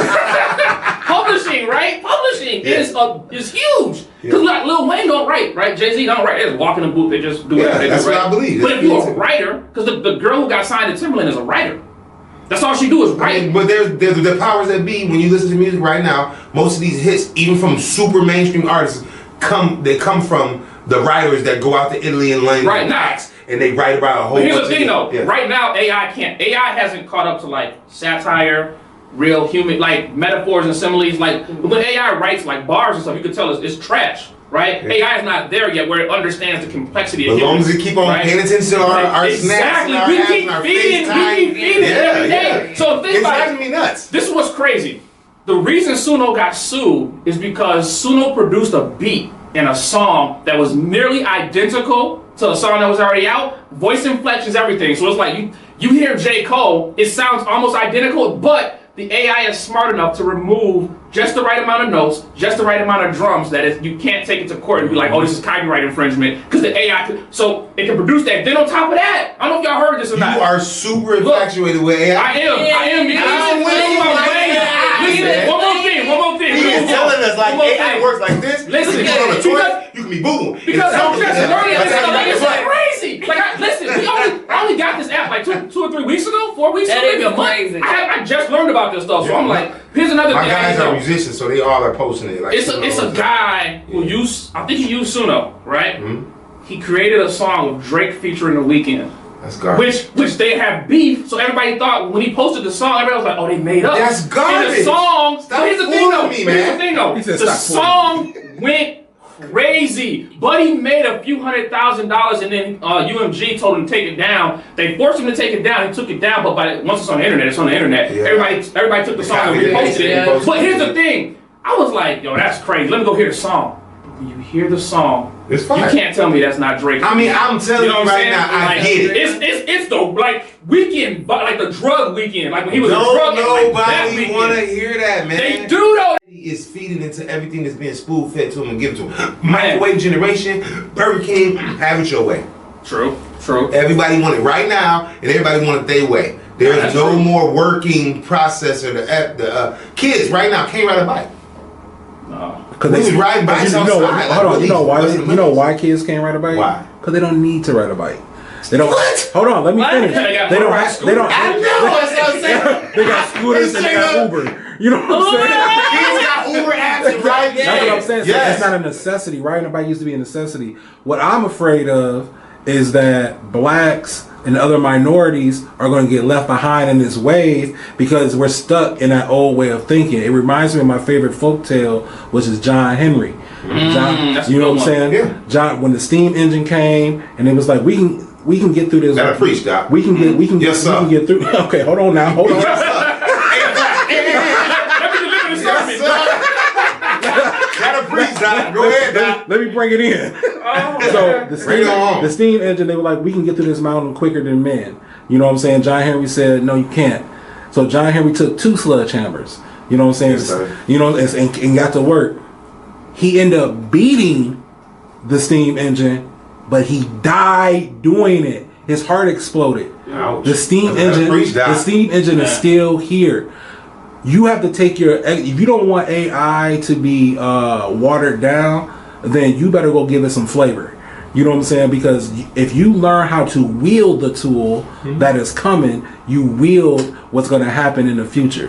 Yeah, we have to start looking at what's happening now and preparing for the future instead of longing for what used to be. So I'm gonna bring it back around. I hear you. I appreciate that. It's appreciated. What I'm saying though is, just like they stopped the promoting families, mother, father, kids, dog, picket fence. It's all cutting down in population control tactics. We're not going to need that many people to run this world. So we're cutting the world down. He just said it. The kids are not having sex no more. You don't see, back in the day you see 11-year-old pregnant. You'd be like, dang, Shorty already, and her baby daddy 12. You'd be, what is going on? Because we were still having the baby boomer generation. We needed Chrysler Lines Field, Ford Lines Field. We needed these factories booming. We brought German engineered machines in these companies, fire half of the people. Now when Chrysler come back now, it's going to come back in a second. We're not going to need those droves of people because they're going to have new technology in there, arms, putting the boat on for you and doing everything it needs to be done. So now, what's going to happen to us as a people? We are the dominant genealogy. We are the dominant seed that's in your bones. So therefore, in order to keep population control, you got to cut down many people that we making. We got to not need so many people. And now this is fine. I'm not saying there's nothing wrong with that because while we are overpopulated, No, there's something wrong with now because the people they cutting down, Make it sound like a National Security Memorandum 200, Global 2000 All says right, that people. it's the third. They called it the third world countries, but then they identified Black Mexican communities also qualify for This third is world what we're countries. talking about. When they say try to put a wall up with that, when us, and we ain't got nowhere to go. We was here with the Aboriginals. Yeah, we of came with the America. planet. Yeah, we absolutely. came with this. So we the ones came over here on the canoes from the pyramids before the Nina and the Pina and the Santa Maria. Yeah. It's deep. It go back far. Yeah, definitely. So now, if you really look at it, they're just going to try to control the amount of people and what we're doing. We're running out of resources. How we run out of resources? Because we got to go buy all of our greens and stuff from Walmart, all of our natural grown resources from the stores. So when we are in a position where AI and stuff is still doing what it needs to be doing, it's very creative and very fun and very easy. But then it's taking away the need for human. So you know there used to be a job, right, where Preach. they used to put a guy used to go around and light lanterns in the street for nighttime. Yep. And then the light bulb came And in. the light bulb came up. So he was without a job. Facts. So what did he have to do to survive after that? Learn. Adapt. Learn a new You skill. gotta adapt. See, but I'm thankful. He gotta learn a new I'm a skill. brag pro bono. I am a carpenter. Yes. They're gonna forever build. I built homes from the ground up. I prefabricate homes like Lego. They got, Wait, hold on they for a second, got the 3D Hold on for a printer. second, Yeah. bro. Banging Hold on for a houses second, out. bro. Yeah, Because here's part of the AI revolution. Yeah. Almost every job is going to be affected to some degree. Yeah. Including like, so I go to school, right? They got machines that's taking the lumber, putting the lumber together. Yeah. Trust me. Legos. But you're always going to need manpower, brother. But here's the thing, though. But not as much, right? Not as True, that's much. true, that's It's facts. gonna go from like, so it would be for like the fast food restaurants, you know, in Fort Worth, Making Texas, the burgers they have for you and the the food be automated McDonald's nastier. there, and it's fully automated. And right? it's not going to be good sandwiches. They just have one person working a shift. So they went from a full McDonald's to a fully automated McDonald's. One person works to make sure if the machines mess up, Yeah, you gotta they got program them. Other than set, that, yep. so now the new skill set is going to be who can run the machine. Let's take a poll though. In here right now with us, 4 people. Who all are looking forward to eating a machine-made burger more so than No, somebody? I'm not looking forward to eating no I'm fast already food, eating the period. fake meat. Yeah, I'm with you. I'm already eating the You know what fake I'm meat. saying? Let the AI make the burger. Let me taste it. Hey. No! Wait. Quality at its finest, bro. I need grandma with the old ashy elbows in there. Y'all, That's too y'all much know sauce. The new grandma. Do y'all know what cellular agriculture is? Y'all know what cellular agriculture is? Because you gotta just think about the numbers. How many restaurants exist that we eating chicken all these places, right? Yeah, right. Cellular agriculture, they take a petri dish and they take a piece of chicken, right? Yeah. They take that and they repopulate the cells. So when you eat food from fast food the restaurants, GMOs it's and like all the things that's in 1% real food is- chicken, but they're actually growing it in a petri dish, so the chicken never lived. So are we actually eating chicken? If it's grown in a cell dish, in a cellular dish, are we actually eating chicken? Or are we eating something that looks remember that back in the William day? said, Back in the day. they said there's a shortage on chicken wings, but not a shortage on chickens. Hey, back in the day, you used to say if it looked like a duck, it walked like a duck, it talked like a duck, it's a duck. But nowadays, it looks like chicken, it tastes like chicken, it even smells like But chicken. it's not. That shit is not chicken. Okay. That is Frankenstein. You know what I'm Now, saying? as far as entertainment goes, I'm afraid about AI taking over in that aspect, because now you're going to have the culture vultures be able to come in as cosplay people. You know what I'm saying? That's my issue with it. Well, this is gonna be like when Tupac performed when they used the hologram. Coachella? The hologram Coachella. He used the hologram and they had him on stage looking like he was right there. We was amazed at that because that was years ago. Right. Now imagine what the hologram looked like in that. Right, touch him. It looked good just like You you. probably taking women backstage. But I'm with Tupac tonight. all right, we're gonna move on to the next question, to another question, just for time's sake, because we lit. But y'all, I like y'all, man. Y'all lit. We gotta do this more. This is lit. I ain't gonna hold you. This is good I like conversation. popcorn, man. Period. Man. All right, it's your turn to pick a number, bro. Yo. 11. 11, lucky 11, 7-11. 7-11. 7-11. What artist sang that? Ice Cube, good day. Let's run it. Let's go. Are you going to catch him up? Go ahead. 11. He on the grill. All right. What celebrity or fictional character do you think hustles just like you? That's Like a good one. me, I like that. That's a good one. I would say Selena. Cause like how Whoa. like she started as like a girl, young girl, and just stayed like focused on her craft, and she mastered it, and just like did like despite of where you're at right now, just stay focused. You can make it happen. Boom. You would go Hispanic though. For me, I guess the celebrity that hustles like me. I don't believe in, I don't know. That's a hard question for me because it's a good question, but I don't believe in mimics. I don't we talking about AI. I believe in being your own. So I try not to pattern myself after anybody, but you have to I call it cap. I call it cap on that. Okay. Because so you above influence? No, I'm saying who am I influenced by is a different question. Right. So when you're influenced by somebody, you kind of mimicking them in some aspect. You're taking something away from them. So I don't feel like he would say, I'm to my own horn, shout out to Demorris. I don't feel like my bars are rap like nobody. I don't feel like my music sounds like nobody's music. I can understand that, but maybe where you get your the inspiration. get your muse My from. drive from? Yeah. Right now it would have to be somebody like Joyner Lucas musically. There you go. Musically, but then when it comes to it, I'm a little Kanye. I'm a little crazy. I'm a little exposy, like we're doing right now. I'm a little bit against the system. So I would have to say Ye Yay, minus the crazy. Because you know, Yay is a little bit, the more information you have, the more you go crazy. So Yay's just so full and been behind the scenes so much, he kind of losing himself. But I like Yay's style of creativity from scratch, how he builds and how he, you know, he does sample, he does, you know, so I would say Kanye, Jordan Lucas, and then the crazy person, I'm gonna say it right now on this podcast. We liked him when he first came out. We hate him now. Y'all ready? Go ahead. And you know you're gonna be able to tackle this. Dr. Umar Johnson. Hey, somebody tag Dr. Umar. Hey, Dr. Umar Johnson. When he came out, his message, his movement, we was like, yeah. What? For the black boys. With the low cut. The boy took everybody millions and ain't dropped the school yet. We sitting in a black school right now. Crazy. Do you know how many people hit me up every week? I know. Can you reach out to Dr. Umar? Listen, folks don't understand though. Professionals, I know people that have reached out to Dr. Umar with big pockets, and Dr. Umar issue is he wants to do everything himself. Yeah, he rejected. No, he just wanted them donations because now we're saying that it's a scam. Segue, I'm so sorry for my question, but it's a segue into what I'm saying. I pattern myself after people that go against the grain. I do like people that go against the grain, so I do have a few people. But back to Umar, he took donation, went on tour speaking to people with their money and not opened up an actual school yet. He got in the hot water. It's people like you that can help him with ideas. It's people that's willing to fund him. You don't want like that wasn't. You don't want it.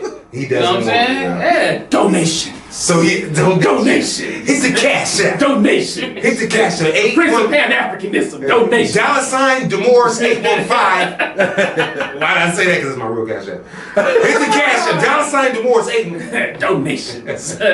Man, you know what? This is gonna sound crazy. First of all, shout out to Marquell Russell, not fake, but I give Marquell props like every podcast because everything I learned from Marquell Russell, Antonio T. Smith Jr. Nothing self-made about me. Shout out to my coaches. Oh, and Dr. Professor Devin from BSI. Salute to y'all three, my three favorite coaches I ever had. But yeah, this is gonna sound crazy. He's only a fictional character because they made a movie about him and the movie was fictional, but he's a real person. But I hustle like the Wolf of Wall Street. Minus the cocaine, minus the helicopter crashing, minus the prostitution. Are you sure you don't sell minus drugs? We all been saying everything about this episode. I do like his the thing I learned to do is marketing, and I paid $15,000 to learn how to do marketing from Marquell.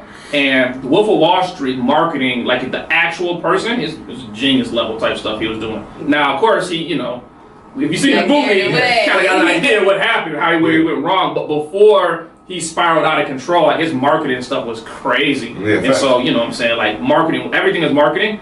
And the more you understand marketing, then the more, and like when I paid Marquell Russell because Marquell has a famous statement. He's like, listen, posting on social media is not marketing. And then when I actually was taught marketing, how it works, like what's a pixel, how does that work? How do you actually back in stuff? How do you actually do email marketing? How do you actually take clients and get them to spend, $3,000, $5,000, $10,000 with you? Once you actually learn it, you're like, oh damn, this is a whole science. Because Nike don't be posting on Facebook. Nike not like, yo, come buy some J's from us. You know what I'm saying? You might see an ad on that. Yeah, I'm just saying, but that's not their main. That's not their mainstay. You know what I'm saying? And they spend millions and hundreds of millions of dollars. But that's a terrible example because they've been here for years. Yeah, no, I mean, yeah. We gotta see a new company getting off the ground right now. For example, y'all know Pinky Cole out of Atlanta. She opened up Slutty Vegan. If you've been to Atlanta in the last. So hey, that's probably what we was talking about. I'm just taking a store. I'm just gonna take a store. We done brought up Pinky and Wesley. I know Pinky and Wesley. You're showing ages in here. That's crazy. Who's Slutty Pinky now? Slutty Vegan is a restaurant, right? So Chicago got Can't Believe It's Not Me. Atlanta got Slutty Vegan, right? Shout out to Can't Believe It's Not Me though. We took our children out there to go meet with the CEO. She is my business crush. That girl is cold. I'm talking about. I can't even think of her name. I got her on Instagram. Our school took a field trip out there. It's still on the school's Instagram page. But she got a restaurant in Chicago called Can't Believe It's Not Me. When COVID happened, I heard about it. So I was like, damn, like Chance the Rapper was out there, Steve Harvey, like everybody was out. All the Chicago artists was out there. I'm like, Dirk, everybody was out there. Let me go try this restaurant. Bro, it's so good.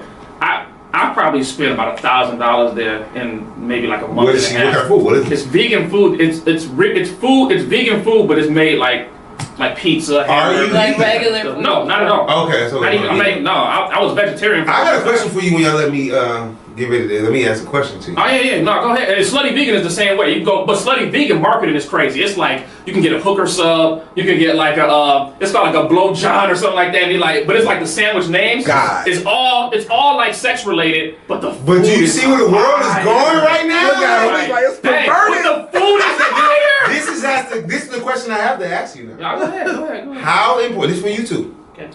How, because it goes to me. How important is it to separate our perverted personalities, the stuff that we wrestle with, our addictions and stuff, to separate from your businesses because we deal with children?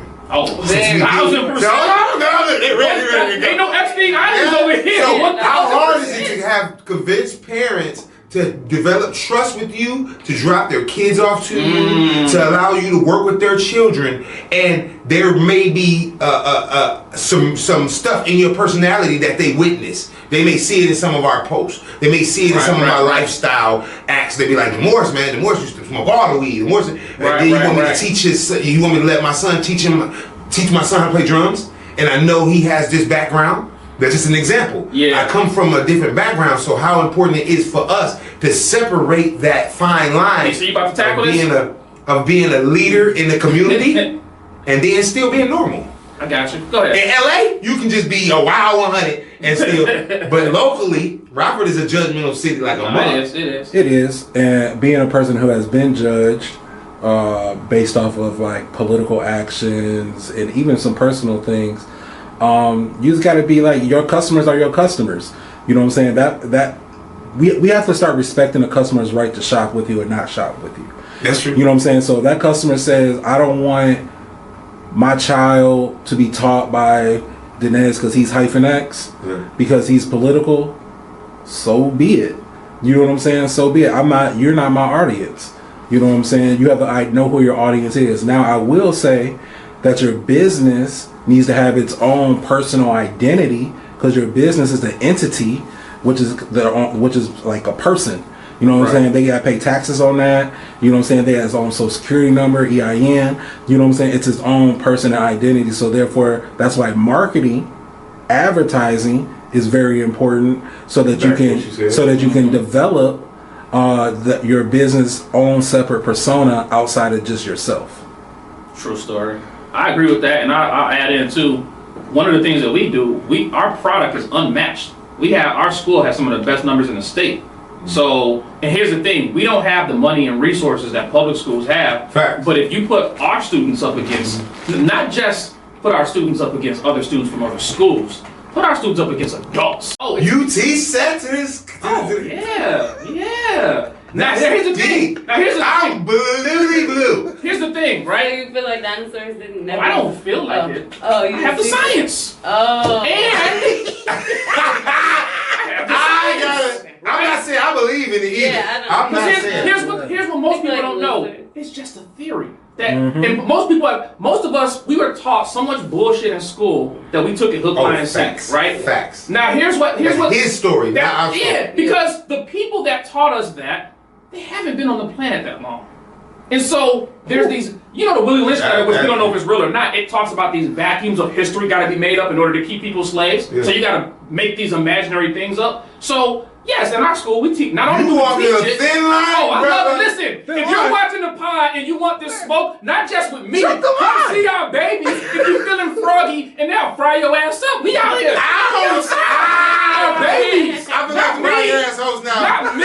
This is hustling. Our babies will fry you up. Because here's the reality, right? So Color Purple wasn't real. The movie? Yeah. All my life I had to struggle. What you mean? All my life I had to. I don't believe. You told Oppo to beat me. I don't believe all of that. I believe all that was made to keep us enslaved and stuff Like that. distracted. Distracted. Yeah. Wait, wait. Hold on. Wait. Let's stay on subject. Okay, go ahead. Wait. What you mean the color paper purple wasn't real? Like, what do you mean by that when you say that? He took this real serious. Yeah.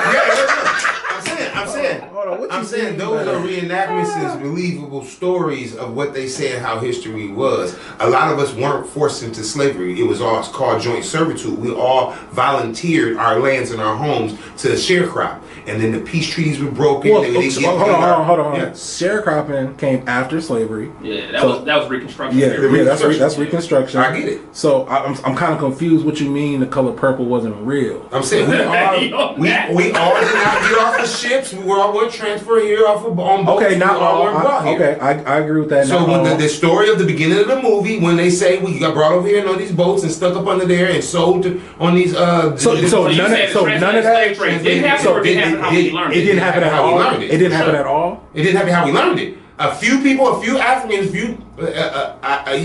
So you saying it wasn't no? So I'm gonna help you. So go see Dane Calloway. So what you're break this down. So what you're saying was it wasn't a million slaves brought over. Facts. A lot of us were already here, and were captured. And I wouldn't say even captured. Or why? If we're here, indigenous people, right? Yep. Why would indigenous people freely give away their land to outsiders and give them power? Us as natural, our black culture, we are very forgiving. We are very embracing. We are very what is it called? Gullible? Yes, that too. But but when they came here, when you see plantations as they are, you will see black folks back in them little huts in the back, and then when they came here, the master, quote unquote, built his big old mansion right up front. He already had his family when they came here. We made agreements, peace treaty to sell some of our crops, sell some of our stuff, and then to take it back over the cotton over there, so they can make the Louis Vuitton we wear, so they can make all of the what you're talking about a trading services. Yeah, that's what you're talking about. And we all agree to trade. I think just did not get so how long? Bit of pushback How long was slavery? Huh? I'm not going to tell you. I'm just saying, like, just I don't know. I'm not going to just guess nothing. Let's just okay, hold on, brother. Let's say 400 years, right? Yep. Let's just use that number. Now that's 17 generations, right? We kind of couple slavery into maybe the 15th, 16th, 17th generation. Okay. We have to think about that first through 5. You know what I'm saying? It was brutal. Things happened. Yeah, facts. And after a while, they didn't have to do those because we became the teachers of the children to teach them how to act in slavery. You know what I'm saying? So it became something like normal. That's normal. That happened. I get that. But to say the color purple isn't real, you know what I'm saying? To say the color purple isn't real Roots ain't real. To do it. Whoa. No. It's that I think that does a disservice. Whoa. I believe that does a disservice to the brutality that we endured and we went through. Now, do I believe that all of it is real? No. Do I think that there were some that were brought over from Africa? Yes. Do I believe that the white man took indigenous people's land that was already here by force and by deception? Of course. You know what I'm saying? But to say that the color purple isn't real, it isn't. It's a fictional story, but fiction pulls from somewhere. No, I'm saying, so just like Oprah and Danny Glover, they are some of the richest people in the world right now and are gatekeepers of our imaginations. Those people had to play those roles in those movies to put us to say the black man is inferior. Danny Glover was made to beat them and make the movie to make black men inferior. White people and black a lot of Emmett Till got his ass whooped. But this Martin Luther King got shot. These are true. Martin Luther King. Medgar Evers got killed in his driveway. These are things that we did to keep us further enslaved. Let me chime in right quick. Go ahead. That's being part of a history team. Yeah, I think y'all need to go that's a light skinned battle. No. My key thing that you keep saying is I think you're gonna believe your narrative of what they taught us throughout history, and you're gonna have some historical evidence behind what you believe. But like I said, the mass information is gonna keep the generation confused. A lot of people were aboriginals that were here already. Correct. And not the natives. So we were the natives of the Americas. So, this was called Turtle Island first when we were. Correct. Yeah, so we were not. Go ahead. But okay, so let me clarify. She's like, what? Let me clarify some things. When our black side and our Latin side, right? When Columbus got here, we know what Columbus did because right now you can go read Columbus's journal. Yeah. So yes, there were Aboriginal people here, but they did not have the same genotypes and phenotypes, right? For example, right now, if y'all look at my hair, it was cut low, but like he got nappy hair, right? No. Columbus talked about seeing two distinct types of black people. He saw the Tainos, who are the natives, when they got to Dominican Republic, that looked like she would look, right? Then he also identified seeing people traveling by boat who were tall, slanky Africans with curly hair, who look like you and I would look, right? So both black, right? Even though they'll say, oh, Mexican, oh, Puerto Rican, oh, whatever. No, black. This literally, we all carry the dominant genetic gene that reproduces for everything else, right? So, but Columbus identified two distinct different types of people. But what we do know is factual is that the people who came from Africa, because they came out of living a jungle life, they were able to survive differently than the people who are already here. A lot of them, when you talk about the people who are the descendants of the Olmecs down to the Mayans, down to the Aztecs, right? Those people, or the Cherokee, or the Sioux, because we linked up with these people, right? This is those my point, though. We had tribal understanding. No, we did. What I'm saying is, they did try to enslave the natives who were here, but they killed most of them by disease. Because the Europeans, if you don't know how filthy Europe was a goddamn cesspool. They did not have sewage. The reason the Black Plague was able to happen is because they had umbrellas, because they used to toss the poop over the railing into the streets. The women had those big dresses because they used to just poop themselves or have a period, whatever. We don't realize how savage Europe was. There was no such thing as grape in Africa or America. That is a European thing. There was no such thing as bestiality. That came from them in the caves when they domesticated the wolves and they started having sex with the wolves. We didn't have oral sex. We know it now. The women used to have their cycle, and the dog would come lick the woman, which was the origins of, as they call it, sodomy or oral sex, because the dog would have sex with the woman, which is now, I can almost guarantee, no matter what trauma we got in this room, none of us ever went to a website like, let me go see a dog get busy with a woman. It's not our culture, right? So we don't understand history, because history has been given to us by people that they gotta control the narrative because they're not part of the story. So let me pause. Hold on, wait, one more point. There was a man named John Hopkins, or Hawkins. Yeah. He was part of the Sea Dogs that Queen Elizabeth had ordered that were pirates. Yeah. He came into Africa for about 30 years and learned the language of the people, the culture. He had a ship called the Saint Jesus of Lubeck, right? He was able to get black people on the ship because the name Jesus in our Arabic language, Isa, right? But the name Jesus resonated with black people because it was known as our brother at the time.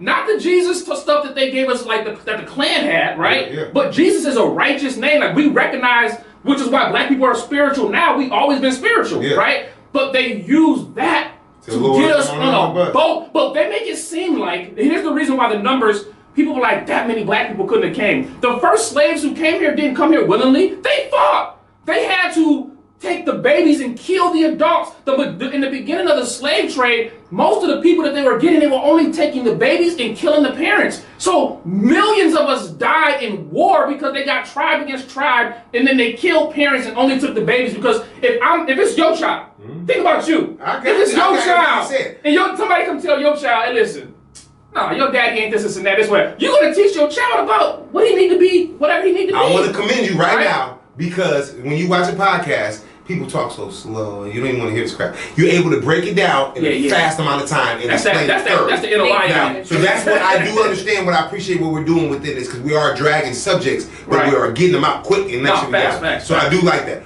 One thing that will clarify everything that we just said, because you're clarifying it. Okay. The history that we were given in those movies was not given to us. Hey, back to the dinosaurs. Back to the dinosaurs. They gave us dinosaurs. I'm just gonna say this. I'm gonna say this. I'm gonna say this. I'm just gonna say this. I'm gonna be done with it. I'm gonna say this. I'm gonna be done. I want to say one thing though. Nigga, hold on, let me say. Don't you cut for the color purple? Hey. Anything produced by the media is ran by we know who. I'm not even gonna say that name because the media. It's entertainment. All of it is not factual, but to take away the little bit of fact that's I ain't taking away from a little bit. You did. You I'm said telling you said what Well, we're y'all saying, right? kind of saying the same The thing. same thing. That's exactly. No, I'm ready to You're fight. saying. I know we can fight, but we can fight still. I'm gonna say that because black men are gonna be competitive. Right. We can fight, but that's what they do to us. They push those narratives on us. So- that push us to frustration. This is what to I- get us in prison. This is what I'll add. I'm not taking either side, but I will say that Hollywood has been known to add and take away in the movies that they use. But DC also saying that. But the brutality though, here's the thing: the Willie Lynch letter may not be real, but the science is real. Right. Basically, that's So you what believe the being Willie said. Lynch letter is not real? I don't know if I an don't know actual if they're slave practicing. owner. I don't either. I don't know if an actual slave owner named Willie Lynch ever actually existed. But that's science. There's no so I'm on a history team. In my 20 years plus of being on this history team, I've never come across documentation that proves that there was an actual slave owner named Willie Lynch. That part is true. But I know right now, if we go outside, we gonna hear little children like, I know your black ass ain't talking, right? Because the Willie Lynch science is real. Tall versus short, light versus dark, woman versus male. Yeah. You know what I'm saying? East side versus west side. All the science of Willie Lynch is real. Yeah. I don't know if an It's actual, I don't know if an actual person existed or not. I can't say that. But what I can say is about these damn dinosaurs.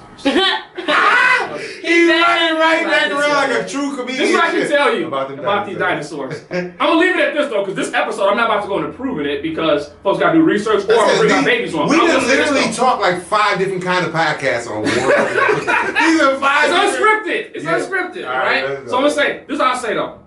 If dinosaurs were here, then we weren't. That's how they teach it to us, right? True.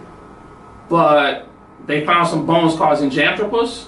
And when they found them bones, it was like Zinjanthropus has a mother and father, whose mother and father have a mother and father, whose mother and father, to the point where they can't find a time period on Earth where black people wasn't here, right?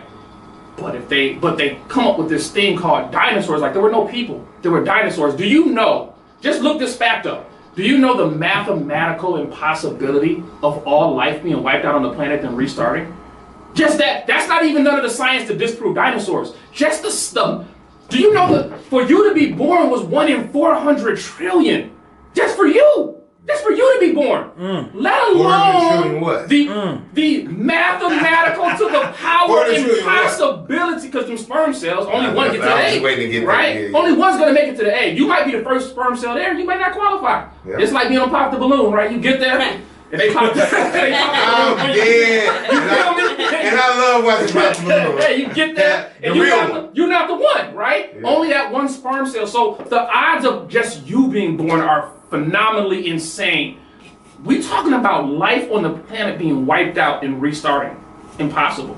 That fact alone is so mathematically insane. Do you believe that biblically? From a biblical standpoint, right? From a biblical standpoint, this is what I can tell you. One, every story in the Bible takes place in Africa. Every story. There's nothing in the Bible that doesn't take place in Africa, right? So this is what I can tell you. This is what I can tell you about stories in the Bible.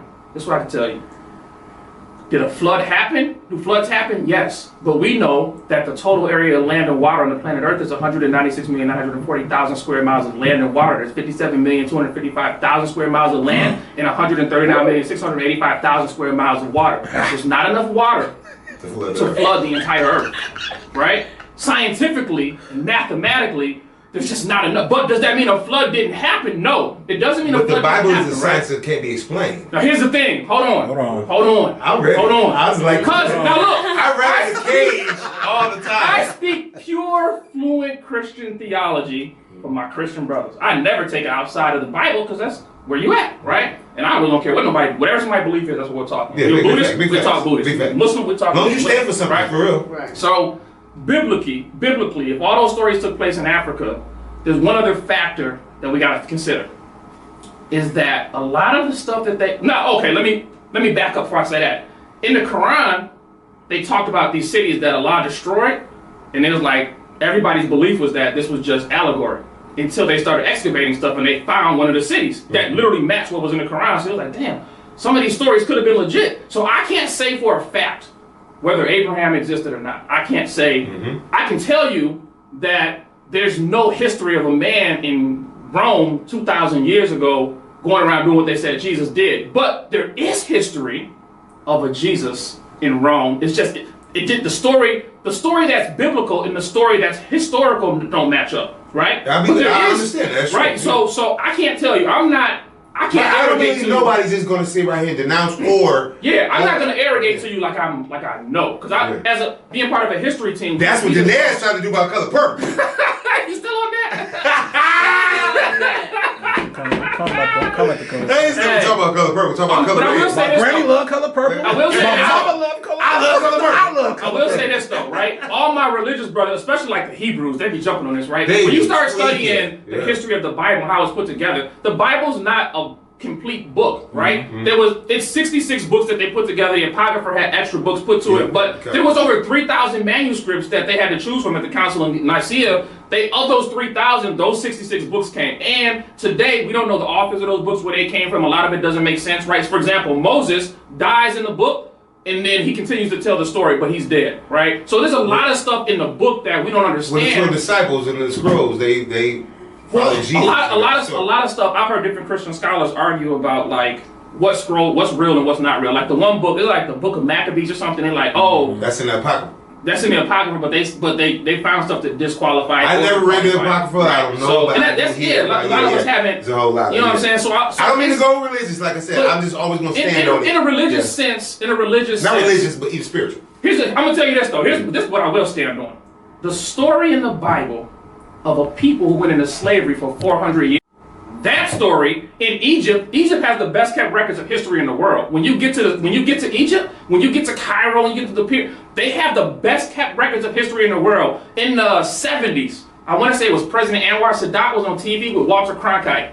And it's on YouTube still. You go look it up, look at the video. And he said to him, isn't it great?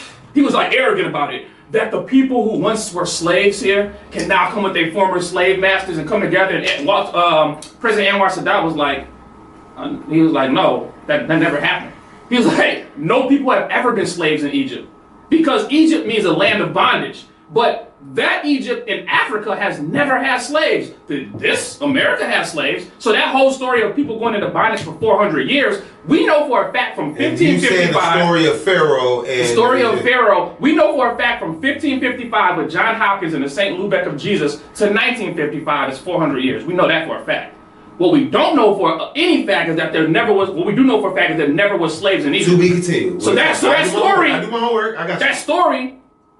You know what I'm saying? We do our homework. So when you ask the question, no, she's in it. She's in it because look, here's what they don't tell us. They make it sound like our Latin family is different from us. This is part of the trick. Part of the trick is like, if you study Mexico, you're like, oh, Mexicans. But the original Mexicans are black. When you study Japan, the original Japanese are black. When you go to Croatia, the Buddhist is black. No, all of it. But they make it seem like, oh, you light skin different than you. No, we all the same people, right? But even something like ice, you bring it to the modern day, people are like, oh, that's a Mexican problem. No, it's a you problem. Those are we don't see each other as brother and sister the way we should. These are facts. But we are the same people. Either you carry the dominant. Gregory Mendel said that you have a Punnett square. It's either dominant or recessive. You either carry the dominant gene, or you carry the recessive gene. Yeah. We carry the same dominant gene. Yeah. We're the same people. We have different tribes. This is why you have to do the population control, because if we all kind of roam freely, we can extinct their culture. So they have to have a... Have you seen that the white population is... Have you seen that the white population... I don't want to get this... Have you seen that the white population... It's they put in the Chicago Tribune. They said about like 20 years or something like that from now, that brown and black people will be the dominant people in America. But this is why y'all letting AI break us down and minimize our creative culture. I mean, our creative, but have you seen that? Have y'all seen that? Development. Have y'all seen that? Have y'all seen that AI movie for Back to the Car? What's it called? Caucasoid Nation? You seen that? Yeah. Have you seen that? No, I'm gonna watch it. Look, okay, we gonna after the podcast. No, it's not a movie. It's just AI. After the podcast, I'm gonna pull it up for you, right? So they took AI. They took AI, right? They took AI and they made this movie. It looks like it's a real movie. It's not real. Oh, no. How much time where we at? Oh, damn, we gotta shut this down. This conversation is too good. Bro, I looked at my time. I said it's almost 5 o'clock. We gotta shut this down. I didn't even realize But when you have good chemistry, you're able to go from topic to topic and then bounce off each other. Because I was always told to stay green. Whenever you dye brown, you're done. Meaning, when you walk on that little path to the grocery store, that everybody take that little path, you can throw a seed on that and you would not get a harvest out of it because the ground is so dead. You know what I mean? That little pathway. Stay green so you can stay growing. Me personally, I'm green as heck. I like to continue to grow. I never know enough. We never know enough, even when you think you know good on that topic. Well, we in a classround, so it's only fit we learning from each other. You know what I'm saying? So therefore, I'm really into making sure I learn, and then go to your resources and look it up. And they always say, study so yourself approved. Study yourself. Figure it up and look it up yourself so you can understand for yourself. With AI, all I'm saying is that right now, like it's seizing our black people. DC said it earlier, right? Is with AI. So right now, Hollywood has the power. But AI is making it to the point where, like, you can make imagine Avengers. That's my favorite movie, right? Avengers, Infinity War, Endgame. That whole series is my favorite, right? But imagine you got the power to make that at your computer at home, right? Because right now, no, I want the new Avengers to come out next year and anticipate it. But what I'm saying is, money-wise, right? Because we talking about our communities. Yeah. In the real estate thing, when the real estate bubble happened, for the most part, our community was locked out of real estate. When the .com bubble happened, for the most part, we was locked out of that. When crypto first came online, we was locked out of that. AI is the first thing that black people have an opportunity to be on an equal playing field and get in front of that wave. You know what I'm saying? Like right now, if you learn prompt mastery right now, there's no difference. I'm not totally not against what you're saying. Like DC said, get with the program. You have to get involved before you can change the program. Yeah. You have to get involved in whatever's going on so you're able to make it better, or if you have complaints about it, get involved so you can help. Last thing I'm gonna say, because we way over time. My brother Antonio. Pick a number! Hey, and shout out to Antonio. Shout out to Antonio. Me and DC did the AI workshop. Antonio invented his. You remember how he described that? Bro, he invented pretty much his own AI. His own AI that's going to integrate with all the AI that's out right now that they're buying from him underground. So it's. We're gonna make that supercomputer. Yeah, quantum physics AI. Shout out to Antonio. I gotta get him to explain this, right? But that's what I'm talking about though, because he said if that's integrated into all the AI, he'll be a multi-billionaire that you'll never even know about because it's gonna happen so quietly under. You know what I'm saying? It's just one day you're gonna pick up your iPhone and it's gonna be like, oh, this is technology that's black owned that you don't even know about. Right. So it's so when we talk about getting ahead of the AI wave, I do agree with what you're saying right there. Like this is the opportunity for black folks to firsthand get involved early without having to get with the program later on because it's open to everybody. It's like right now jumping in the .com bubble. Everybody got .com. Everybody got .com. You know what I'm saying? Even if you hold domains, all the good domains are already bought up. Yeah. You know, or the real estate bubble. I mean, but now the real estate market is shaking, the economy is shaking. You know what I'm saying? But right now with AI, we got an opportunity with AI to do music, movies, media, education, even down like in education, they have computers and bots that are replacing teachers. Well, I'm gonna that are educating children better than classrooms. I'm gonna be like, what was that? What movie with Denzel when he was walking around and trying to get the Bible to that land? Book of Eli. I'm trying to be like Book of Eli and keep my little library because they all gonna be gone. Books gonna be gone, and it's what you're saying right now. Technology. I got like 1,000 PDFs of books. Yeah, I don't want to read PDFs. I'd rather read a book. But I'm just saying. But you still got it on file. Yeah, I got it on file. Yeah. It's crazy. We had two of that. Listen, y'all. This is hustle and humor. I told you we tweaking. We've been out here going crazy. This is the hustle and humor. We about to have so much content to post of clips. It's gonna be crazy. Oh yeah, they finna go. And then there's gonna be so much room for opinion right now. So before we get out of here, we got a last segment. It's called Hot Sauce. This is on y'all. Y'all give jewels to the people that's watching. Give them the sauce. Tell them from your position as an entrepreneur, any advice that you would give, like, you know, what they can do in business, how they can get, or just a word of encouragement, wisdom, whatever. We call it hot sauce because you're going to give people a sauce from your perspective as an entrepreneur that can help other entrepreneurs who are watching our podcast. So it ain't got to be long, but just make it strong.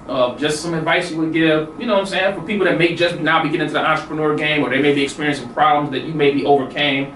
It's on you. Give us some hot sauce. It's tough. Okay, so I would say to stay consistent and don't get distracted. You know, everybody may not support you, and that is okay. The people who are meant to will make themselves present. And don't let nobody tell you nothing different. Salute. I like that. That's deep. I guess my wrap up is always my I got a song out that's called God dog it.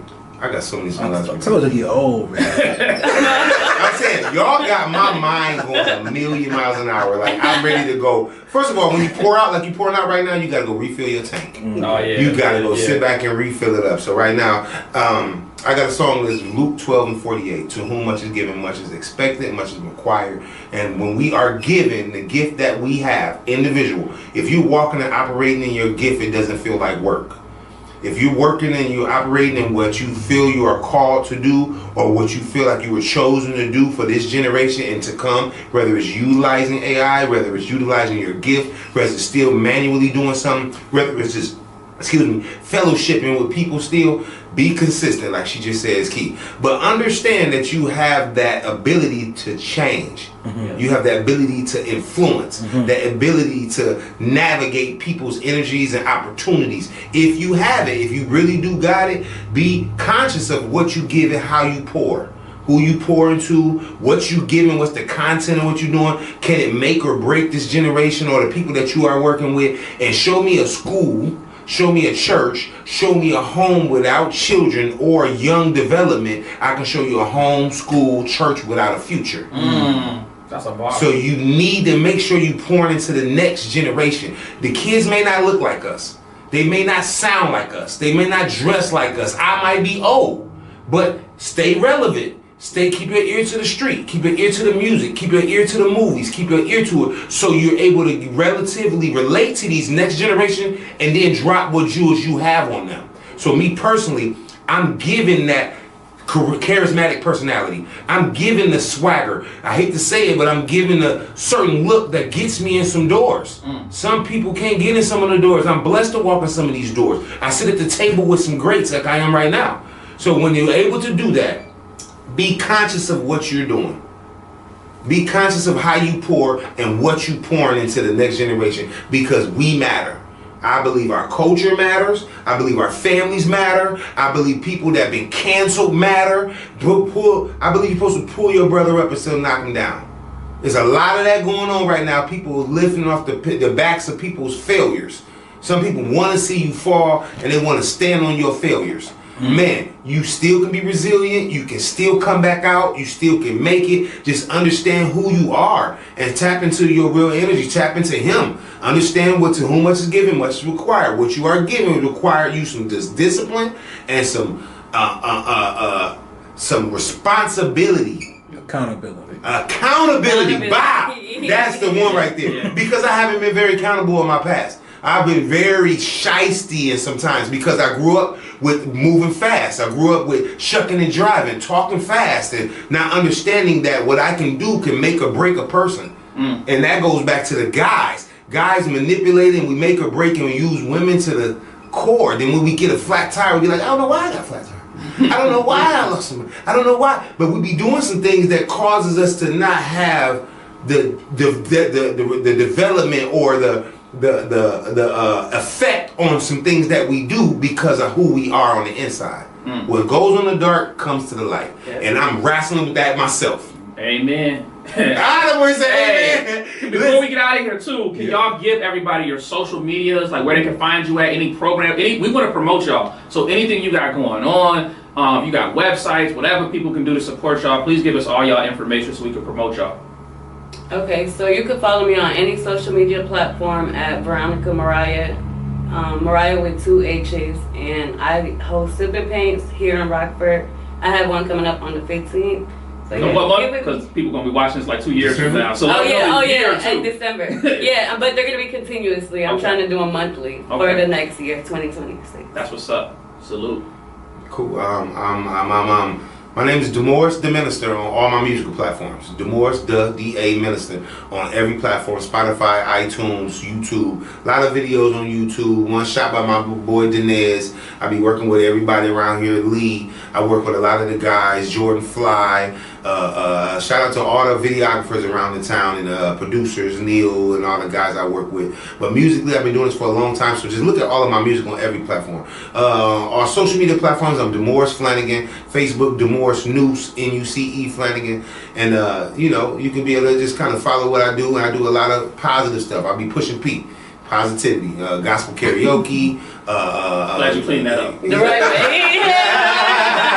way. Whoa! We just did that. Pause. Pushing No P. did. Pause. Yeah, no did. But yeah, I be pushing positivity, man. So I just try to help enlighten this next generation and give back what I got. A gift is to be given, so I give. So make sure you try to follow me on all these platforms and just try to keep up with what anybody's doing in our city. Support. Everybody need to unite like we're doing right now. I appreciate you for having us on here. That's to be able to get what's up. Appreciate y'all. Y'all are some dope guests, man. I didn't even realize we was on here for so long. We've been on here for 2 hours. Crazy. We've been running it up, y'all. Hey, I want to say before we get out of here, at the end of this video, it's going to be a 1-minute teaser. I need y'all to say smash or trash and let us know, should we release this full song or should we keep it in the vault? If we get 1,000 people that say smash, then we'll go ahead and release the full song. It'll play at the end of this video. Y'all let us know. But hey, man, it's the Hustle and Humor podcast. Can we get y'all back? Can we get y'all? We don't have to do a part 2. We don't have to do a part 2. Cause this was lit. And the thing is, we still have more to get into. We just, ran out of time. That's all. Man, we had to cut it. Hey, this is the Hustle and Humor podcast. It's your host, CEO, Brother Henry, my brother DC in the building. And hey, man, we grind hard, but we laugh harder. Yeah. For sure. Learn to laugh to do good like medicine. Learn to laugh. Please. Lessons.